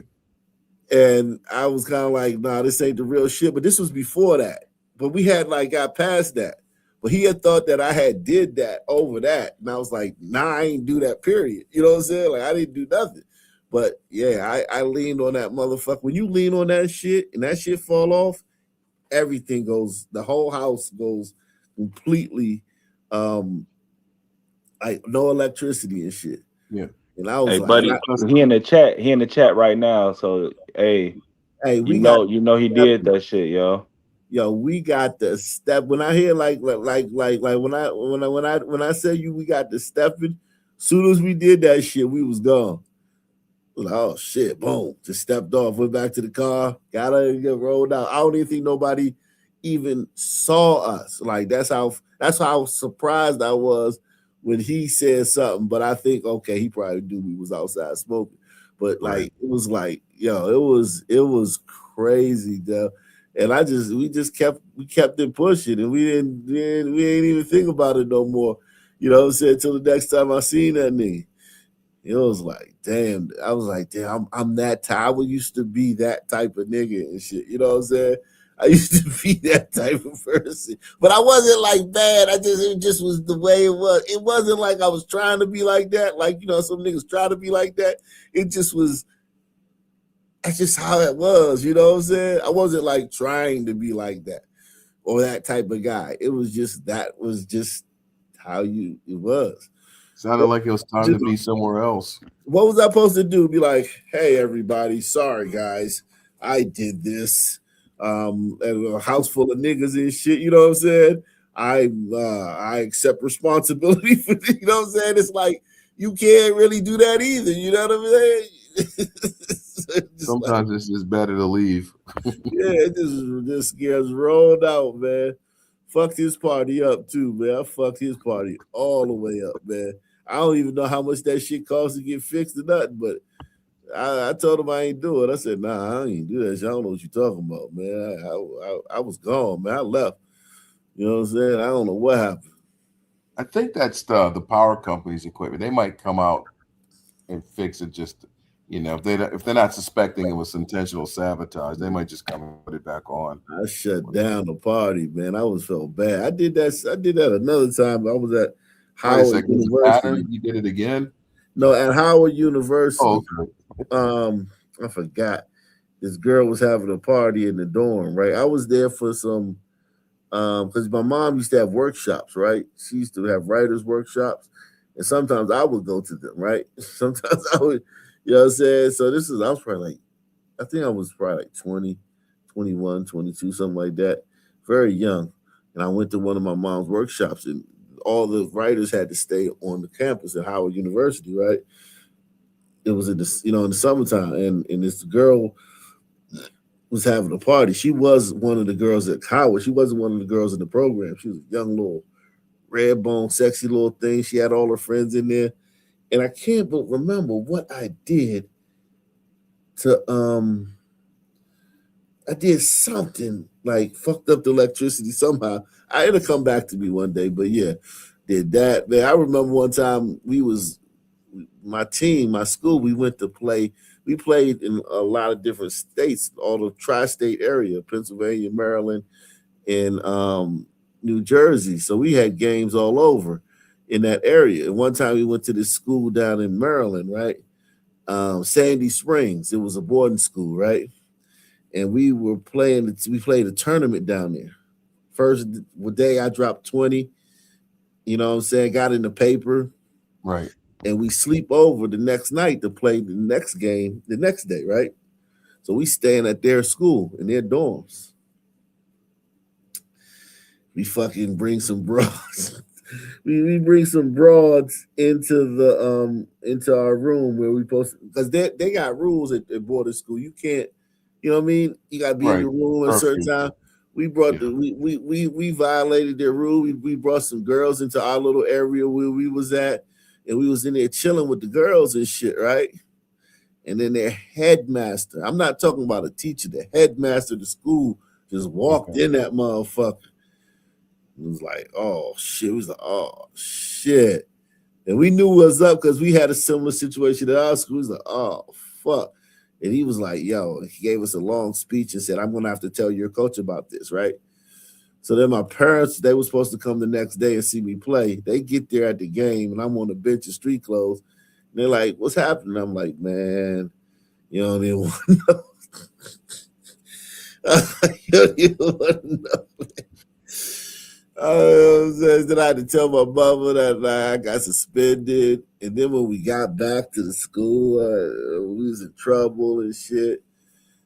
Did he kick the girls out at that moment? They got in trouble. We don't know what happened to them though. It was in the 90s. Like you ain't have internet. Yeah. We ain't even get them girls. We had no way to contact them girls. It was like we had just met the girls and we was chilling there. And then he come in the room and they go their way. You know what I'm saying? We never heard from the girls again. I seen one girl on the metro a few years later in DC, but I can't remember what she said happened. But yeah, man, I done did a lot of mischievous shit. Been the center of a lot of fucking shit, man, in my life, man. I ain't gonna lie, man. Yeah, that's life can be like that. That's yeah, yeah, I feel bad. So I feel bad because I'm like, when I know that these people in these stories, I've done a lot of shit. You know what I'm saying? That have. You know what I'm saying? So I feel bad talking about these people in these stories, but like yeah, sometimes regardless of what I did, the shit is still wrong. You know what I'm saying? But let's look at the age of these people. I mean, it's not like if they were 14 and 15, you can say, okay, I get it. But what are they, 20, give or take a few years? You don't know that doing that is stupid and it could cause a problem with the pipe. Yeah, I mean, they you know might what I be mean? drinking, or it's just the fact that niggas ruin shit and leave. You know what I'm saying? And I've known I've been one of them niggas that ruin some shit. Just leave. Oh boy. You know what I'm saying? Yeah, niggas ruin shit, just keep it pushing. Yeah. You know what I'm Terrible. Let's just get out of there. I wanted to ask you something. You had flipped to it. I heard a story today. I don't know if you've covered this. Apparently, it was a FedEx driver down in Texas. And the story that I heard basically was he had backed up when he had delivered a package around Christmas time last year. And he claims he hit the little girl. He talked to her, told her to go tell her father, decided to leave.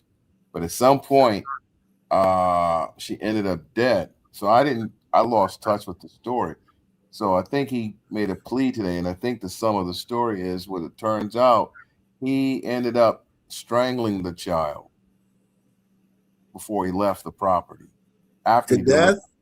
yes. So she's unfortunately deceased. But I just heard a little parts of, I guess, the prosecutor. They're saying he was stalking her. It wasn't. He was like had been in the area when he didn't need to be. Some, but it was crazy because the initial story was he backed up, hit the girl, instead of calling 911 or telling the police. She looked okay, but he told her to check with her pops, and then somehow she ends up dead. But it turns out it wasn't that she was dead. He actually strangled her. That was I don't know what. It was a black dude. No, I think he was. I saw him. He could have been Hispanic, but he looked white. So I don't know. Okay. It's hard to say. He probably looked. It's funny because when they showed him the camera, it was dark, and then when I first saw it, I said, "Oh, it's a black guy." But when they showed him in the court, he looked like a white dude. So it's hard to say. I don't know if I don't by his name. I don't think he's Hispanic. But it was just. See something. Wait, I'm trying to see something. Look at this shit. Look at this shit. Not letting white people on the train make the train black again.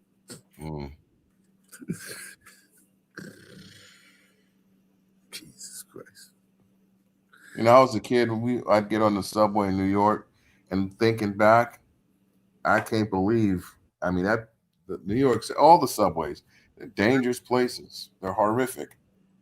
I can't believe. Yeah, I actually had the pleasure of being on the subway in the 90s and in the 80s, late 80s, in New York, and it's like every car. I'm talking about every single car was covered, every square inch in graffiti.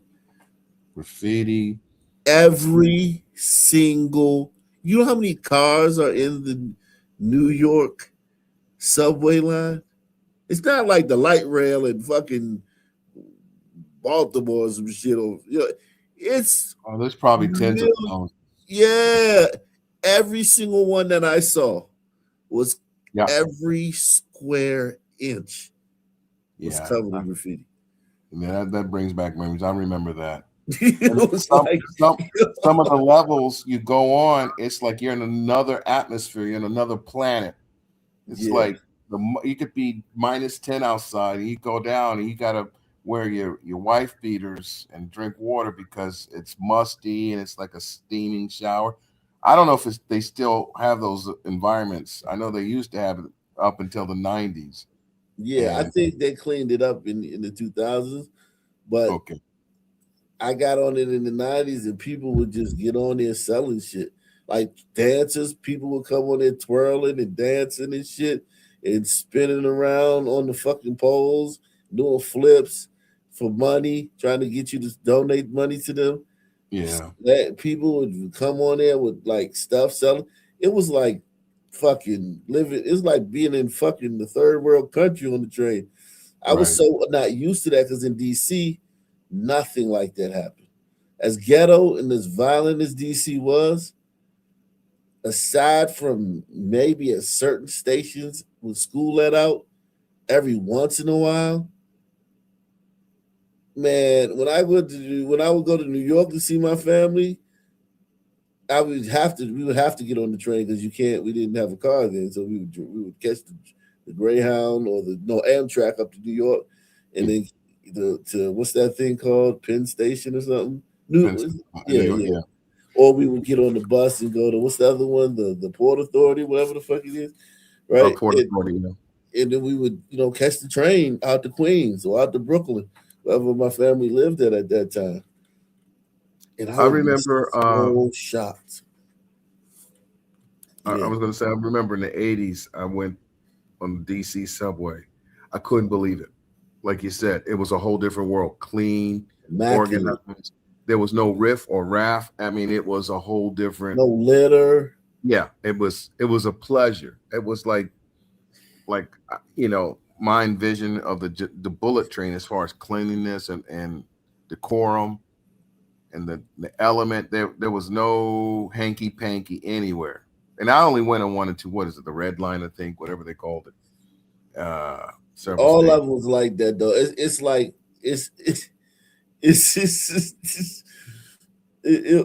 when we was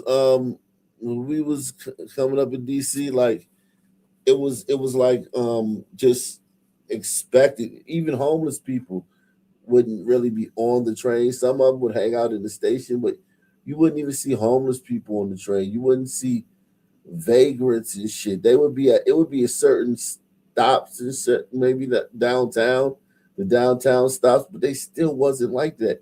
It wasn't like it wasn't overbearing. You know what I'm saying? It wasn't nothing. It was just the best experience you could have was getting on DC train back in the 80s and the 90s and the 2000s and even I guess to today. And it was like, but at the same time, simultaneously, that city was like the murder capital. You know what I'm saying? Just violence everywhere except for on the train system. It's the damnedest thing, man. That's when Marion Barry was in office. One of those times, I think it was like almost 600 one year. I think our highest 500 something. But you talking about a city with 500,000 people.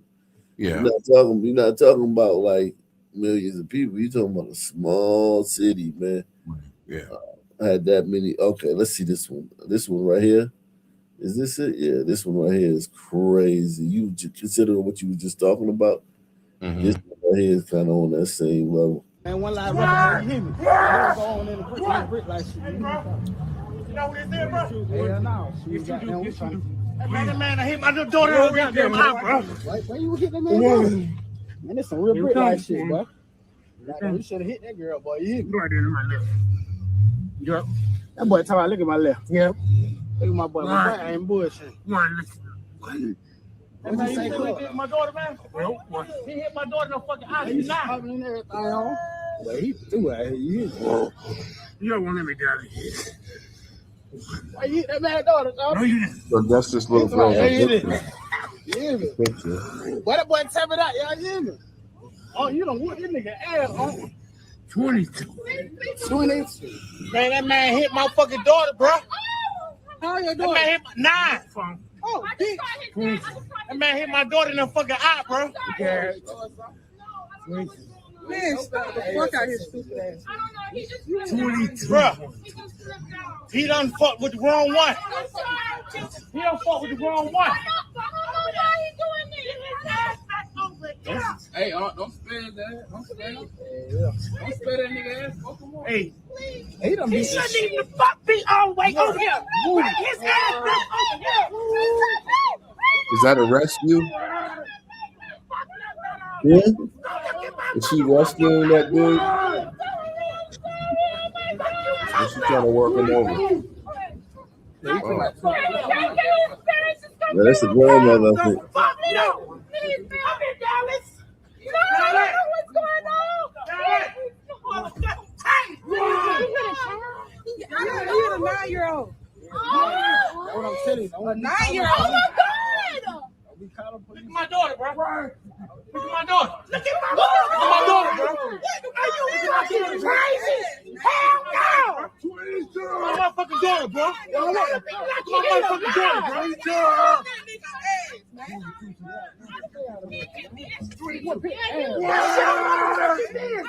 But let him whoop your ass!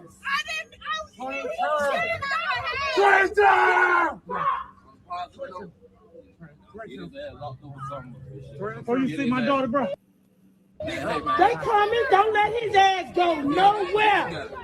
Bro, look at my daughter, bro. Down left. Down left. Down left. Come here, Don. Come here. Look at my daughter, bro. Look at my daughter, bro. Look at her face, bro. Look at my daughter's face, bro. Take his face down, man. Security at? So he attacked the kid and they caught him, it seems. What? Right, let them play it. So get him locked up. Get him locked up. Yeah. I want y'all to see my daughter's face, man.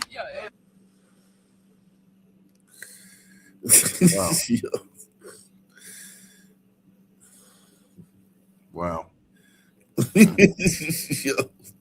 It just brings back flashbacks when I was a kid. Neighborhood creeps would get worked over and disappear. So I guess he punched her, sucker punch. I don't know. Yeah, just like you know how they do. They just do. They don't think that it's gonna be the consequences. Let's see this shit, man.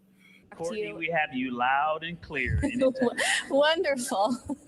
We have a room full of media ready to talk to you today, and we also have them on our phone bridge. We have a limited amount of time, so we're going to go ahead and hop straight into questions. We'll start here in the room with Marcia Dunn. Go ahead.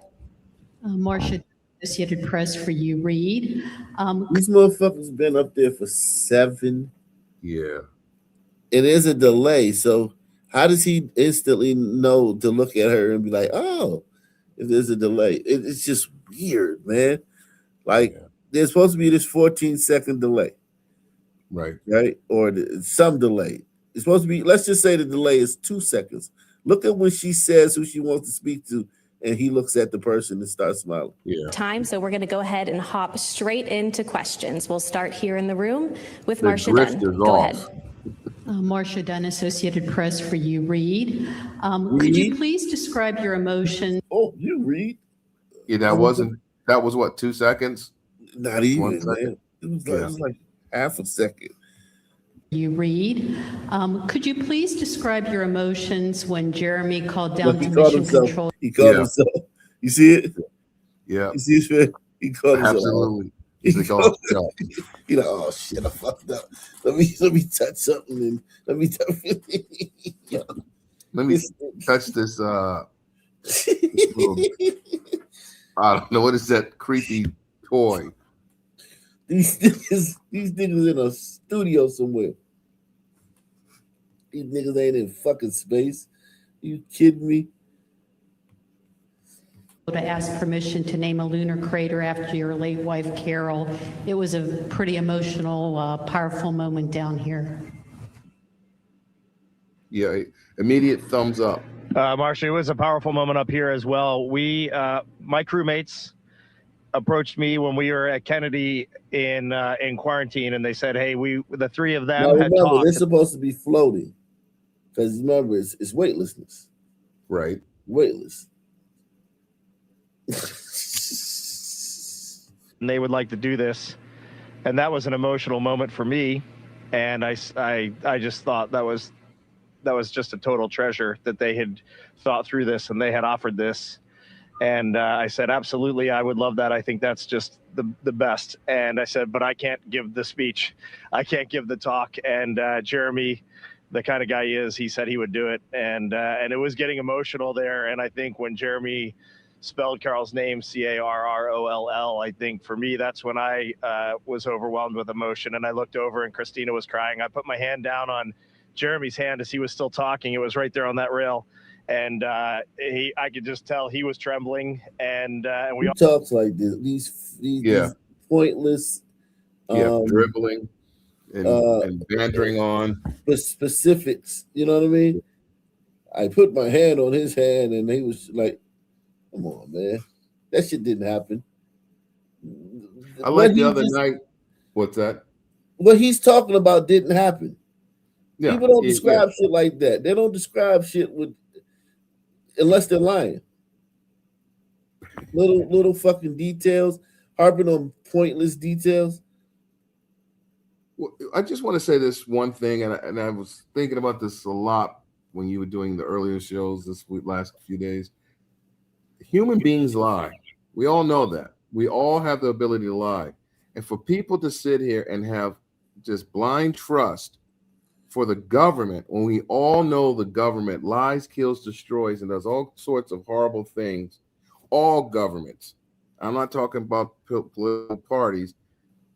And they can compartmentalize certain things. The military does it all the time. The governments do that all the time. So one group, one person may not know what other people are doing, so they could be deceived in many different ways. But the fact that people are so gullible, well, golly gee, why would they do this?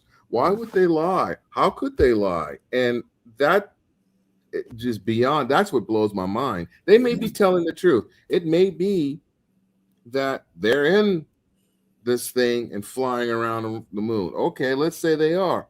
But the fact that when you ask people and they don't do, what is it? They're not intellectually honest and concede that people lie. And what we know about NASA, we've been told ever since we were children, and we've never vetted or proved for ourselves firsthand knowledge. We've not validated any of this crap. We're just seeing stuff on the television screen for the most part. Yeah. And we're being fed a story. And for people to act as if it's not beyond the pale of reality, that they're lying or misleading for nefarious reasons, that's what bothers me. Not that they're actually doing this, that you have so many gullible, stupid people that depending on the day and the weather, they know the government's lying. Like they did this crap with COVID. They lied about so much. The media lied about so much. The pharmaceutical. If it's Trump, they can believe the government's lying. This Trump isn't really like tied to this, even though he's the president while this is going on. He's not like, it's not like Trump is NASA's Trump's thing. So if NASA was Trump's thing, they would definitely be more skeptical. There, and I think when Jeremy spelled Carol's name Carroll, I think for me that's when I was overwhelmed with emotion, and I looked over and Christina was crying. I put my hand down on Jeremy's hand as he was still talking. It was right there on that rail, and I could just tell he was trembling, and we all pretty much broke down right there. And just for me personally, that was kind of the pinnacle moment of the mission for me. That was, I think, where the four of us were the most forged, the most bonded, and we came out of that really focused on that day ahead. I think that was a very caging moment for the four of us. Thank you for that question, and it was a great moment. We'll take our next question in the room here from Joey. Go ahead.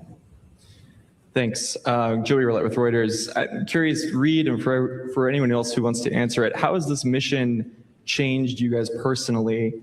And your views of the moon? These photos make it look kind of intimidating and beastly, and just curious to hear your thoughts on how you guys have also changed during this mission personally. Thank you. Half naked with Burger King napkins. Remember you said that? The black dude was taking a bath in his underwear, washing his feet with the Burger King extra napkin from Burger King. When I saw that, I said, they didn't even have the decency to show us a curtain to say, okay, this is how we take a shower. We're going to put a curtain for some privacy. He's just going to sit there and show his body, grab his feet, junk, whatever. So that's what they've all been doing. There's no barrier. Okay, get it. There's no room. This is nonsense. Who and does this woman is just loving this. And it's just, they all look like they just came out of fucking makeup. You know what I'm saying? And exactly. It's just like you're supposed to be haggard right now. You know what I mean? Yeah. You're supposed to be like, just like, I mean, looking like a fucking goddamn bum on the fucking streets and shit. Looking good is not important to the mission. Exactly. It's just, it wouldn't be nothing that would be even on the planners or the people, the radar, the people who design the mission. It would just be like, hey guys, you're gonna go up there. I mean, it's gonna be rough. You're gonna be like fucking, you'll be miserable for 10 days. You know, after like a few days, you're gonna want to quit, but we're gonna get all through it. You're gonna smell like dog shit. Your breath's gonna be Exactly. stinking. Your hair. You You'll need be all fresh fucked air, up. fresh water, fresh shower. You need just to be physically alone around 3 other people who are not your friend or family. This is just bizarre. Yeah, no one know. People aren't are trying to act like it's just normal for them to look like literally they just fucking look great. Like, think about wiping your ass. I talked about this the first day. The reason I talked about it, not to be disgusting, but like, because that day I had taken the shit and the turd broke in half. You know how when it breaks and you got to wipe your ass for like, it take like a whole roll of toilet paper to wipe your ass? I think I might be familiar. Yeah, I know you know what I'm talking about. Everybody knows what I'm talking about. When the turd breaks in half, and half of it is in your ass, and the other half is in the toilet, instead of the whole turd coming out. You got to watch your diet also, but that's another conversation. But it's happening in life. No, I get your point. It's happening in life, like, right? Just that alone on this ship. Because the reason I'm saying that is because that's a normal thing, right? Right. It's not like something that is, I'm not talking about like, oh, someone had a, you know what I mean? Someone had cut their wrist and was bleeding like a stuck pig. I'm just talking about like a average thing that could happen. Or somebody, you know, while they were floating, they banged their head and they fucking had a concussion. Just a regular mundane thing like taking a shit and the shit turd breaking in half and you having to use half a roll of toilet paper to wipe your ass on the moon, right? That could imagine what that's like in this little confined space with all these motherfuckers. You know what I mean? Yeah, I think you showed one of a few years ago. One of the NASA astronauts showed them pissing in a cup or a tube, and then the thing that the moment at the end of the demonstration, he showed he had a napkin and he's cleaning it to make sure it's hygienic. I said, "Come on, this is way beyond the pill." First of all, if that's what you're doing, do we really need to see that? But hey, you're telling us that's nonsense. So this female is washing her coochie with no barrier in front of these guys. Like once or twice. Come on. It's just it just isn't. Do you know how long a day is? Like, remember being punished? Did you used to get punished by your parents? Oh yeah. Remember being in a room when you punished, and like your mother, she gonna let she eat breakfast. Like, say it's the weekend, right? And you on punishment, right? Right. And you eat breakfast, and it's like, all right, go back in your room. You're punished. And we didn't have no phone, cell phone, none of that shit, right? I'm sure they don't have cell phones.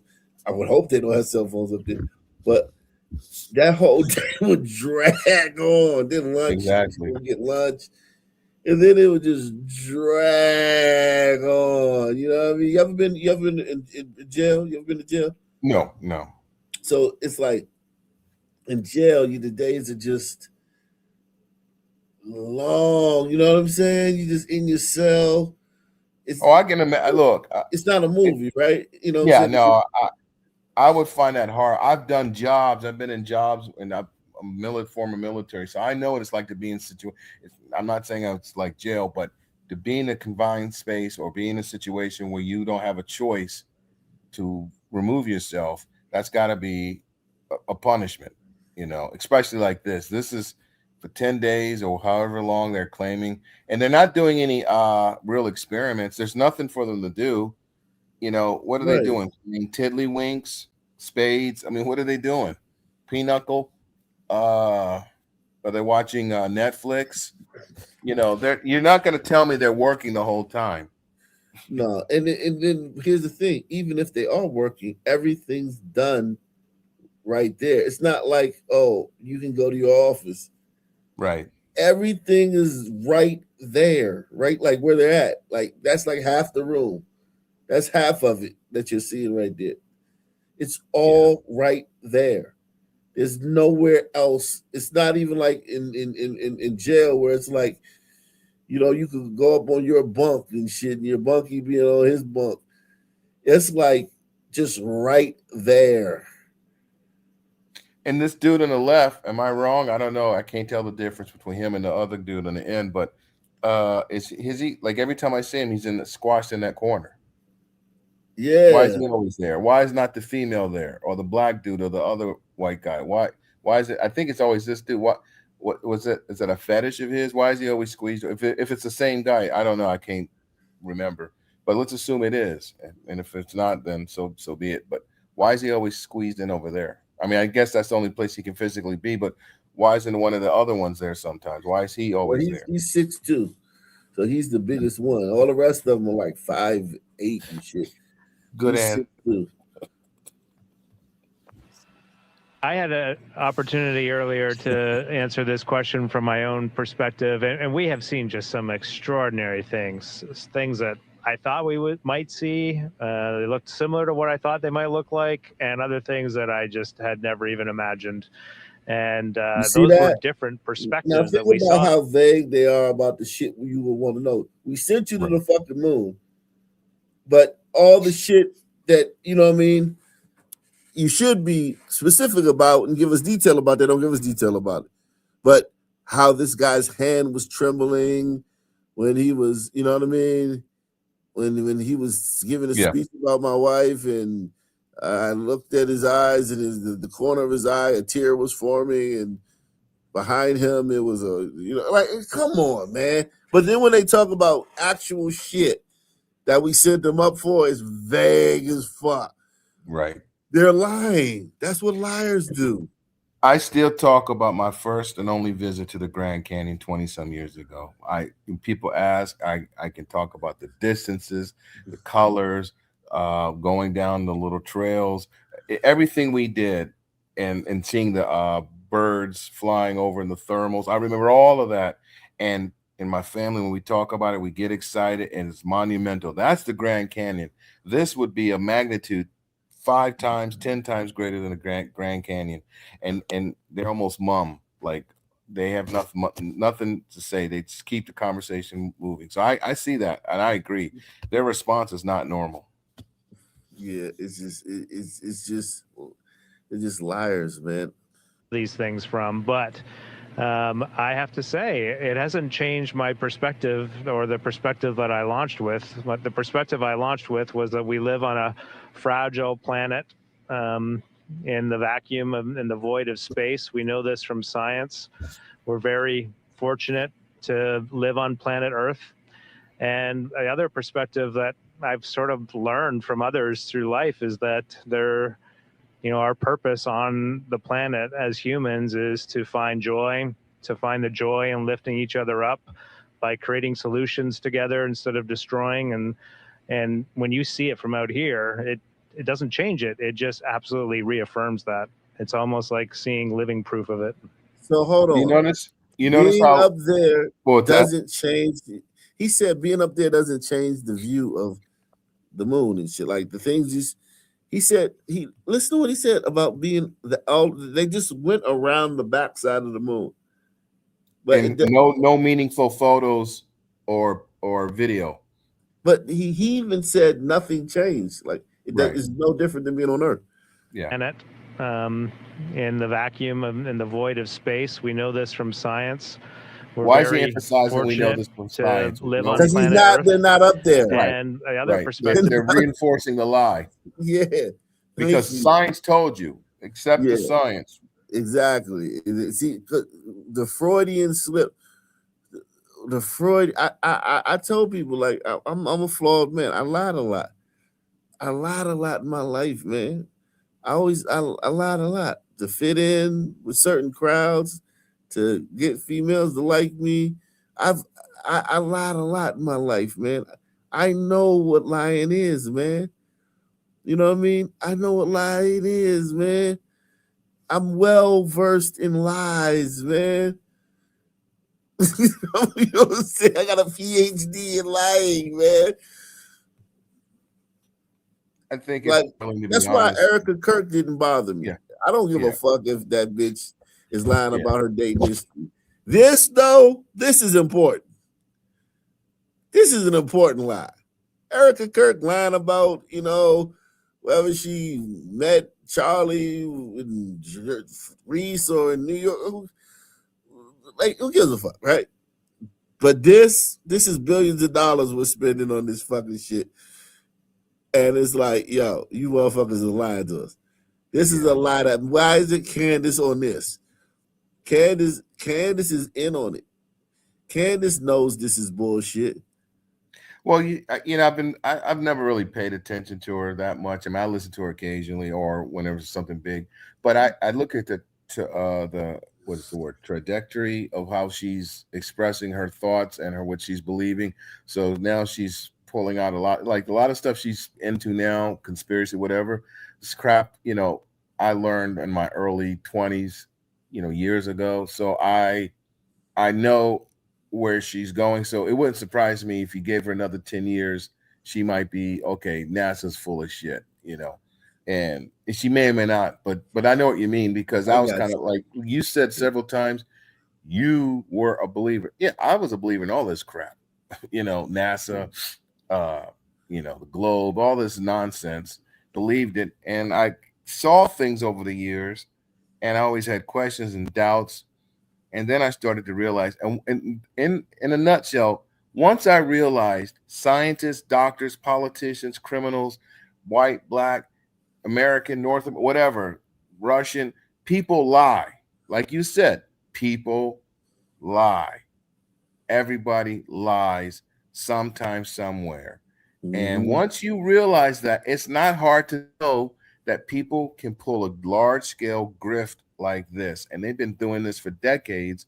And then when you look at the history of how NASA became and the type of people that started, JPL and Aleister Crowley and all these weirdos and all the occult things they were involved in. And then you look at the pattern of how they name things, Apollo, Artemis, all of this nonsense. These are Greek gods, Roman gods, Ethiopian gods, whatever kind of ancient god, Sumerian crap. You go, wait a second. It is possible that they might be lying for a purpose. $80 million plus a day is a good reason, amongst others, for why they would do this. Billions of dollars a year to money launder and push off, and they have all this control. But like you said earlier, I don't think Trump, I'm not for or against Trump. I'm neutral on him. When he does good, he does good. But I don't think he specifically, I'm just guessing, he may not be into seeing this the way we are. He's so damn busy. And I'm not saying that as a defense.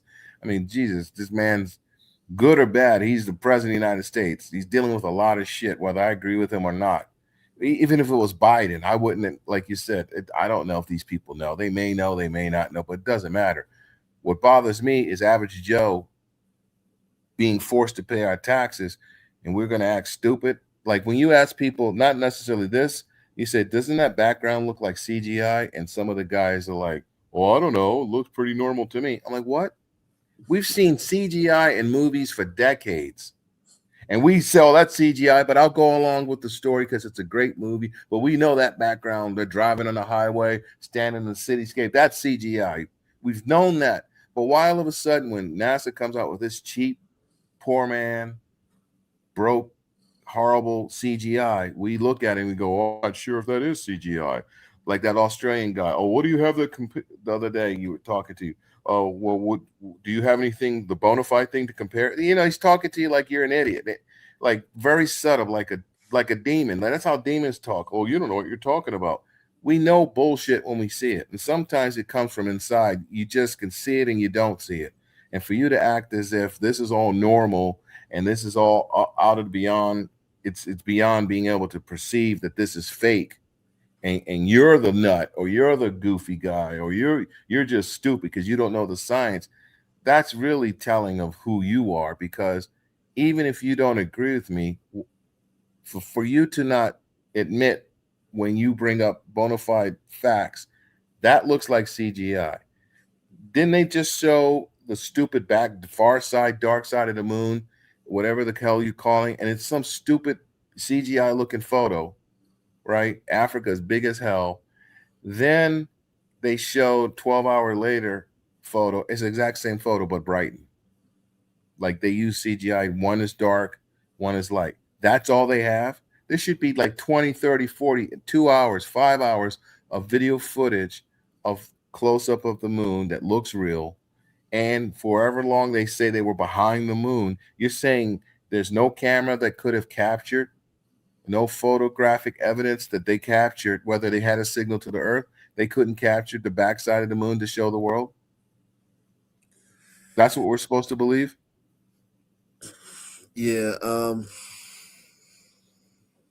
crazy. That I've sort of learned from others through life is that our purpose on the planet as humans is to find joy, to find the joy in lifting each other up by creating solutions together instead of destroying.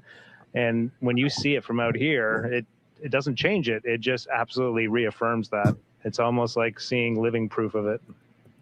Almost like seeing living proof, but not quite. Okay, we'll go ahead and take one more question here in the room and then head to our phone bridge. If you are on the phone bridge and have a question, just a reminder to press *1. Jackie, go ahead.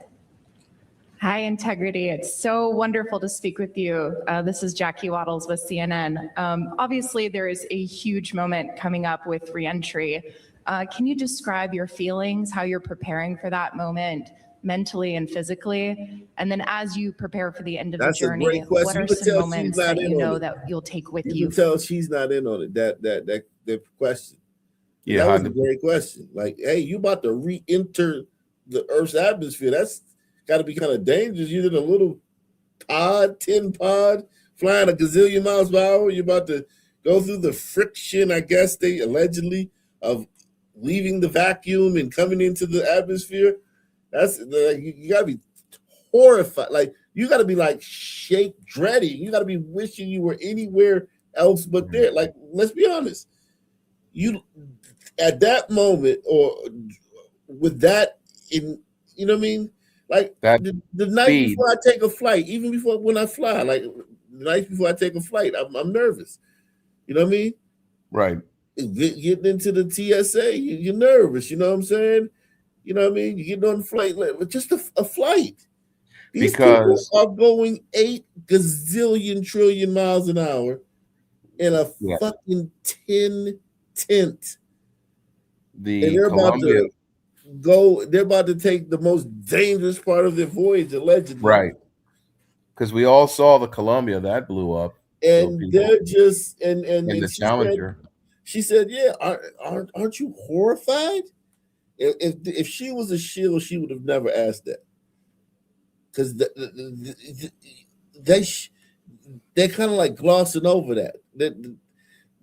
Like the fear a normal person would be experiencing right now. Uncontrollable shaking, you know what I mean? Because when you're scared, you can't help it. Like, you'd be like, I just want my whole family to know I love you. You know what I'm saying? Like, you know what I mean? Like, it's so stressful. Like, people can't hide when they're afraid. It don't matter that they're on camera. We see it all the time. Yeah. Like reality shows, football games and shit like that. Just basically streamers, just real, you know what I'm saying? Anything. People with cameras don't stop people from being afraid. Their feelings are probably more. They've been staying at a Marriott, 5-star Marriott.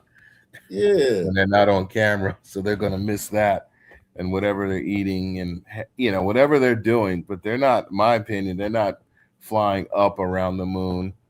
238 lost any weight, like space food. You're not cooking your food.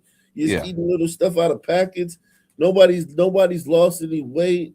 Nobody's got a 5 o'clock. Nobody has a 5 o'clock shadow. Nobody's hair is unkempt. Nobody's clothes the collar is loose. You know what I mean? Nobody has a stain on any of their clothes. You're eating in 0 G. Nobody has a stain. You're cleaning, you're pooping, you're pissing in 0 G. Nobody has a stain on their clothes. Imagine how hard it would be to get dressed in 0 G. They all had to get naked at some point and put on fresh clothes. Yeah, wash your ass. Yeah.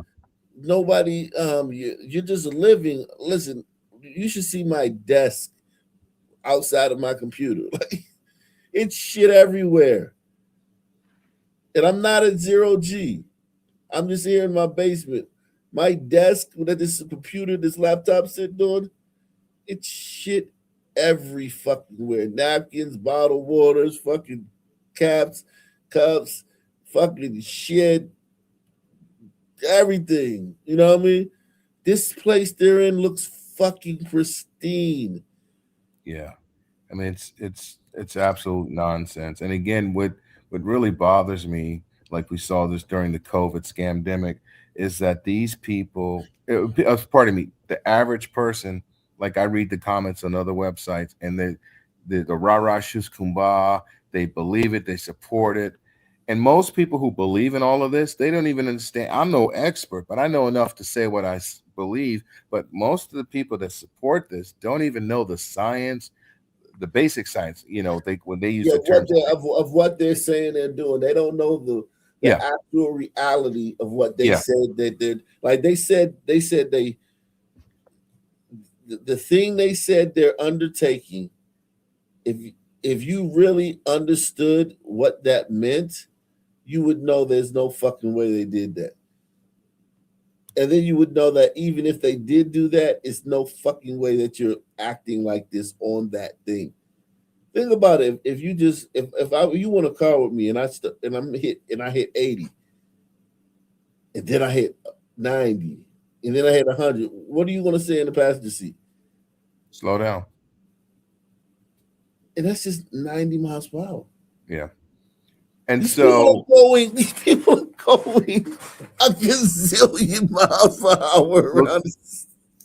Not everybody can go Mach in a fighter, a jet plane, whatever, the military can consistently fly at Mach 1 or 2. That's not that's speed of sound and all that stuff. And that's for like 10 seconds. What's that? And that's for like 10 seconds. Yeah, that's challenging. So these people are going, 8,000 miles per hour at certain 25,000 miles per hour. Okay. And so when they go outside into what they call outer space, the effects of physics no longer affect them in the same way. So their body's able to tolerate those speeds. Let me. Darwin, Jackie, go ahead. Hi, Integrity. It's so wonderful to speak with you. This is Jackie Waddles with CNN. Obviously, there is a huge moment coming up with reentry. Can you describe your feelings, how you're preparing for that moment mentally and physically? And then as you prepare for the end of the journey, what are some moments that you know that you'll take with you for the rest of your life from this journey? Thank you. It started off sounding like an easy question for me to answer, and then it got really big. But I guess the entry thing, I'll be honest and say I've actually been thinking about entry since April 3rd, 2023, when we got assigned to this mission. And one of the first press conferences we were asked, what are we looking forward to? And I said splashdown. And it's kind of humorous, but it's literal as well, that we have to get back. There's so much data that you've seen already. He's looking forward to it. He's not dreading it. He's looking forward to it. That defies human nature. And then he says, if you notice, we have to get back. Why do you have to get back? What data? What data that you physically are holding in your notebook that's not computerized or read by? Hasn't been digitized, Yeah. What data? What is it that is so important? You have to tell us when you get back that you could not have been telling us while you've been up there for 10 days. Yeah. It hasn't been transcribed into something or flashcarded or downloaded. And what about your life? That's the most, like, your essence, you. That's what you supposed to care about when you're supposed to. I mean, like, what the fuck? Man, these people are nuts. But all the good stuff is coming back with us. There's so many more pictures, so many more stories. And gosh, I haven't even begun to process what we've been through. We've still got 2 more days. And riding a fireball through the atmosphere is profound as well. So I have to answer that question later. I'm not sure, but I can tell you it's a lot.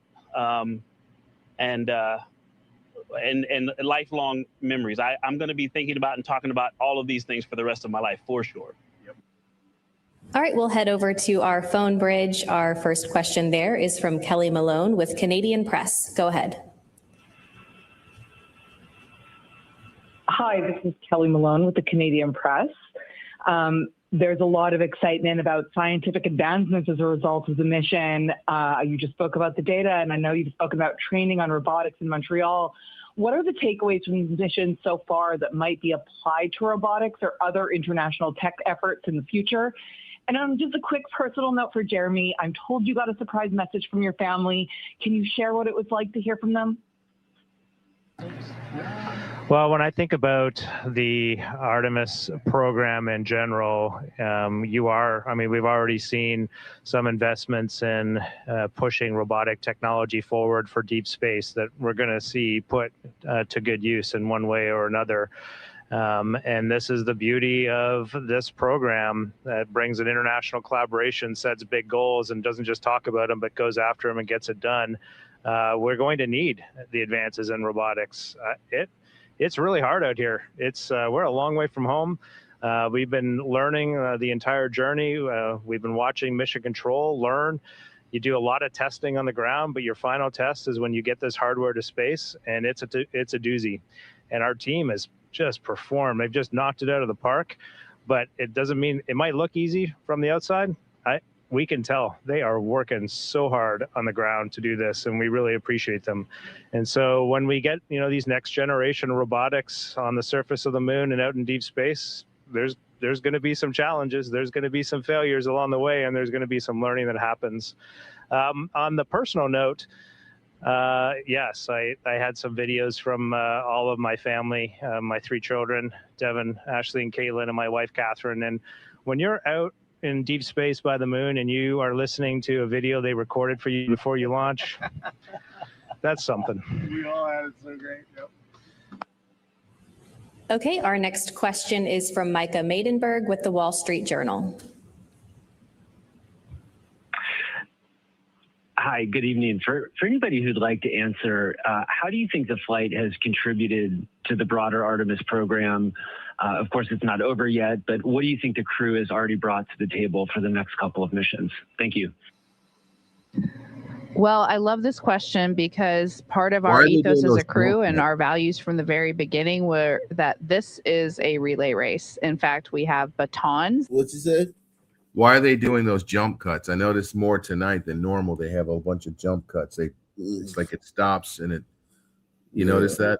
Yeah. That we bought to symbolize physically that. We plan to hand them to the next crew, and every single thing that we do is with them in mind. Oftentimes, it's actually easier in human spaceflight, especially on a first mission, to accept some of the things that aren't working quite right or the operational workarounds. And we have actually been diligent to try to fix everything. And we're always thinking from the perspective as what is the next crew going to think about this? How will this help them to succeed? So manual piloting the vehicle, making sure that the procedures and the processes for making everything work are all as they should be. Then there's the human side of it. How are our provisions? How are our food? How is the human system working in here? Taking the time to do all of the developmental flight test objectives that have been scheduled. So both in the vehicle and all in the last 3 years, we've really just worked to make sure that they are set up for success. And that's all of the teams, not just the crew, but the flight control teams, the mission engineering rooms, the launch teams, everyone. I noticed in your chat, I think it might be Jimmy Fields. That's what the name is. I didn't see the full thing, but I wanted the last part. It says from basically, is everybody in the world part of the conspiracy, other countries? And people keep asking that. And it's kind of a interesting thing people say. So it is reasonable to think, so if NASA's lying, is everybody in the government lying? Is everybody in on it? And then the question comes up, was the Soviet Union, now Russia, are they in on it? Is India? It's not a matter of who's in on it and who's not. First, I start with a basic premise. People lie. You have to be prepared in this world. People lie, deceive. They want to steal, kill, destroy. They want to trick government. religious people, sometimes family members. It comes in all forms. That's once you understand that, you have to be prepared. So when I look at something like this and I see fakeness, phoniness, made up information, they say they're using science. Oftentimes, they're not actually using science or scientific methods, but they make that claim. And then you go research the nitty gritty, you find a lot of inconsistencies. But more importantly, if one doesn't understand the concept of compartmentalization, where one group is doing something and another group is doing something and they're all working towards the same goal, but they're not aware of it. The best example is I remember reading and seeing about the stealth bomber, the one that came out, I don't know, in the 80s and 90s. And then men and people, once it became declassified, they said they were working on it. And it wasn't until they really saw the full scope of what it was, they realized a lot of the things they were doing were working towards the stealth bombers. They had no idea. They worked on it. They did certain designs. Some of these people, they didn't know who was doing what. They were told. You know what is a good example of that? An advanced scout, right? Like on a team, like a sports team. Like, so you, like we're playing we're the Redskins and we're playing the Cowboys and the Giants next week, right? The advanced scouts would be watching the Giants game, whoever the Giants is playing that week. You know what I mean? It's and whoever the Cowboys are playing that week, they wouldn't be watching the Redskins game. All you as an advanced scout, you watch the other teams that you're about to play. You go to those games and you watch, you know what I mean? So you're studying the team that are next on the schedule. Advanced scouts, they work for the team, but they never see the team's games. They're always watching. They're always on the road watching the other team that they're about to play games. Right.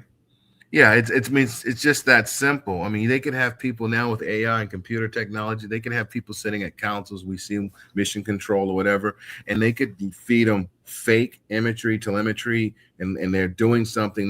They think they're part of the team.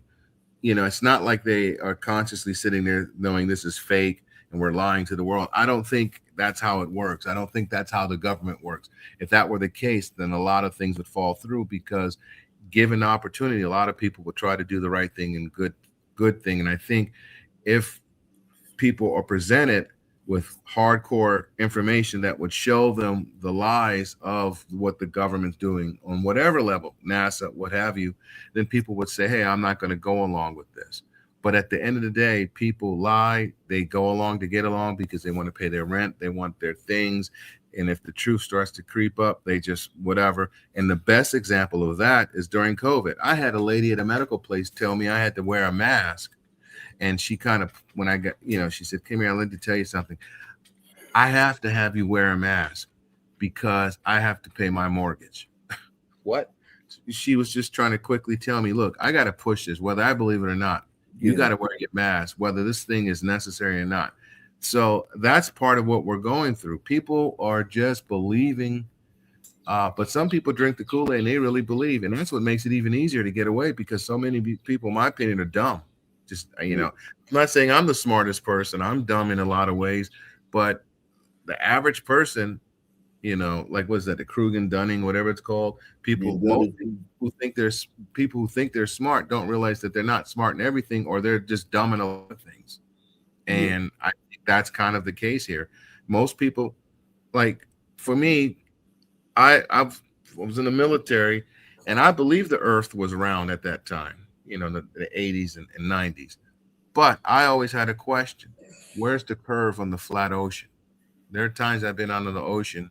We're stationed, we're anchored, and I look and it's flat as a mirror, no movement. And I always wondered, looking for miles of telescopes high up, and I never saw a curve. And I thought at that time the Earth was a globe, and I believed in all this NASA stuff.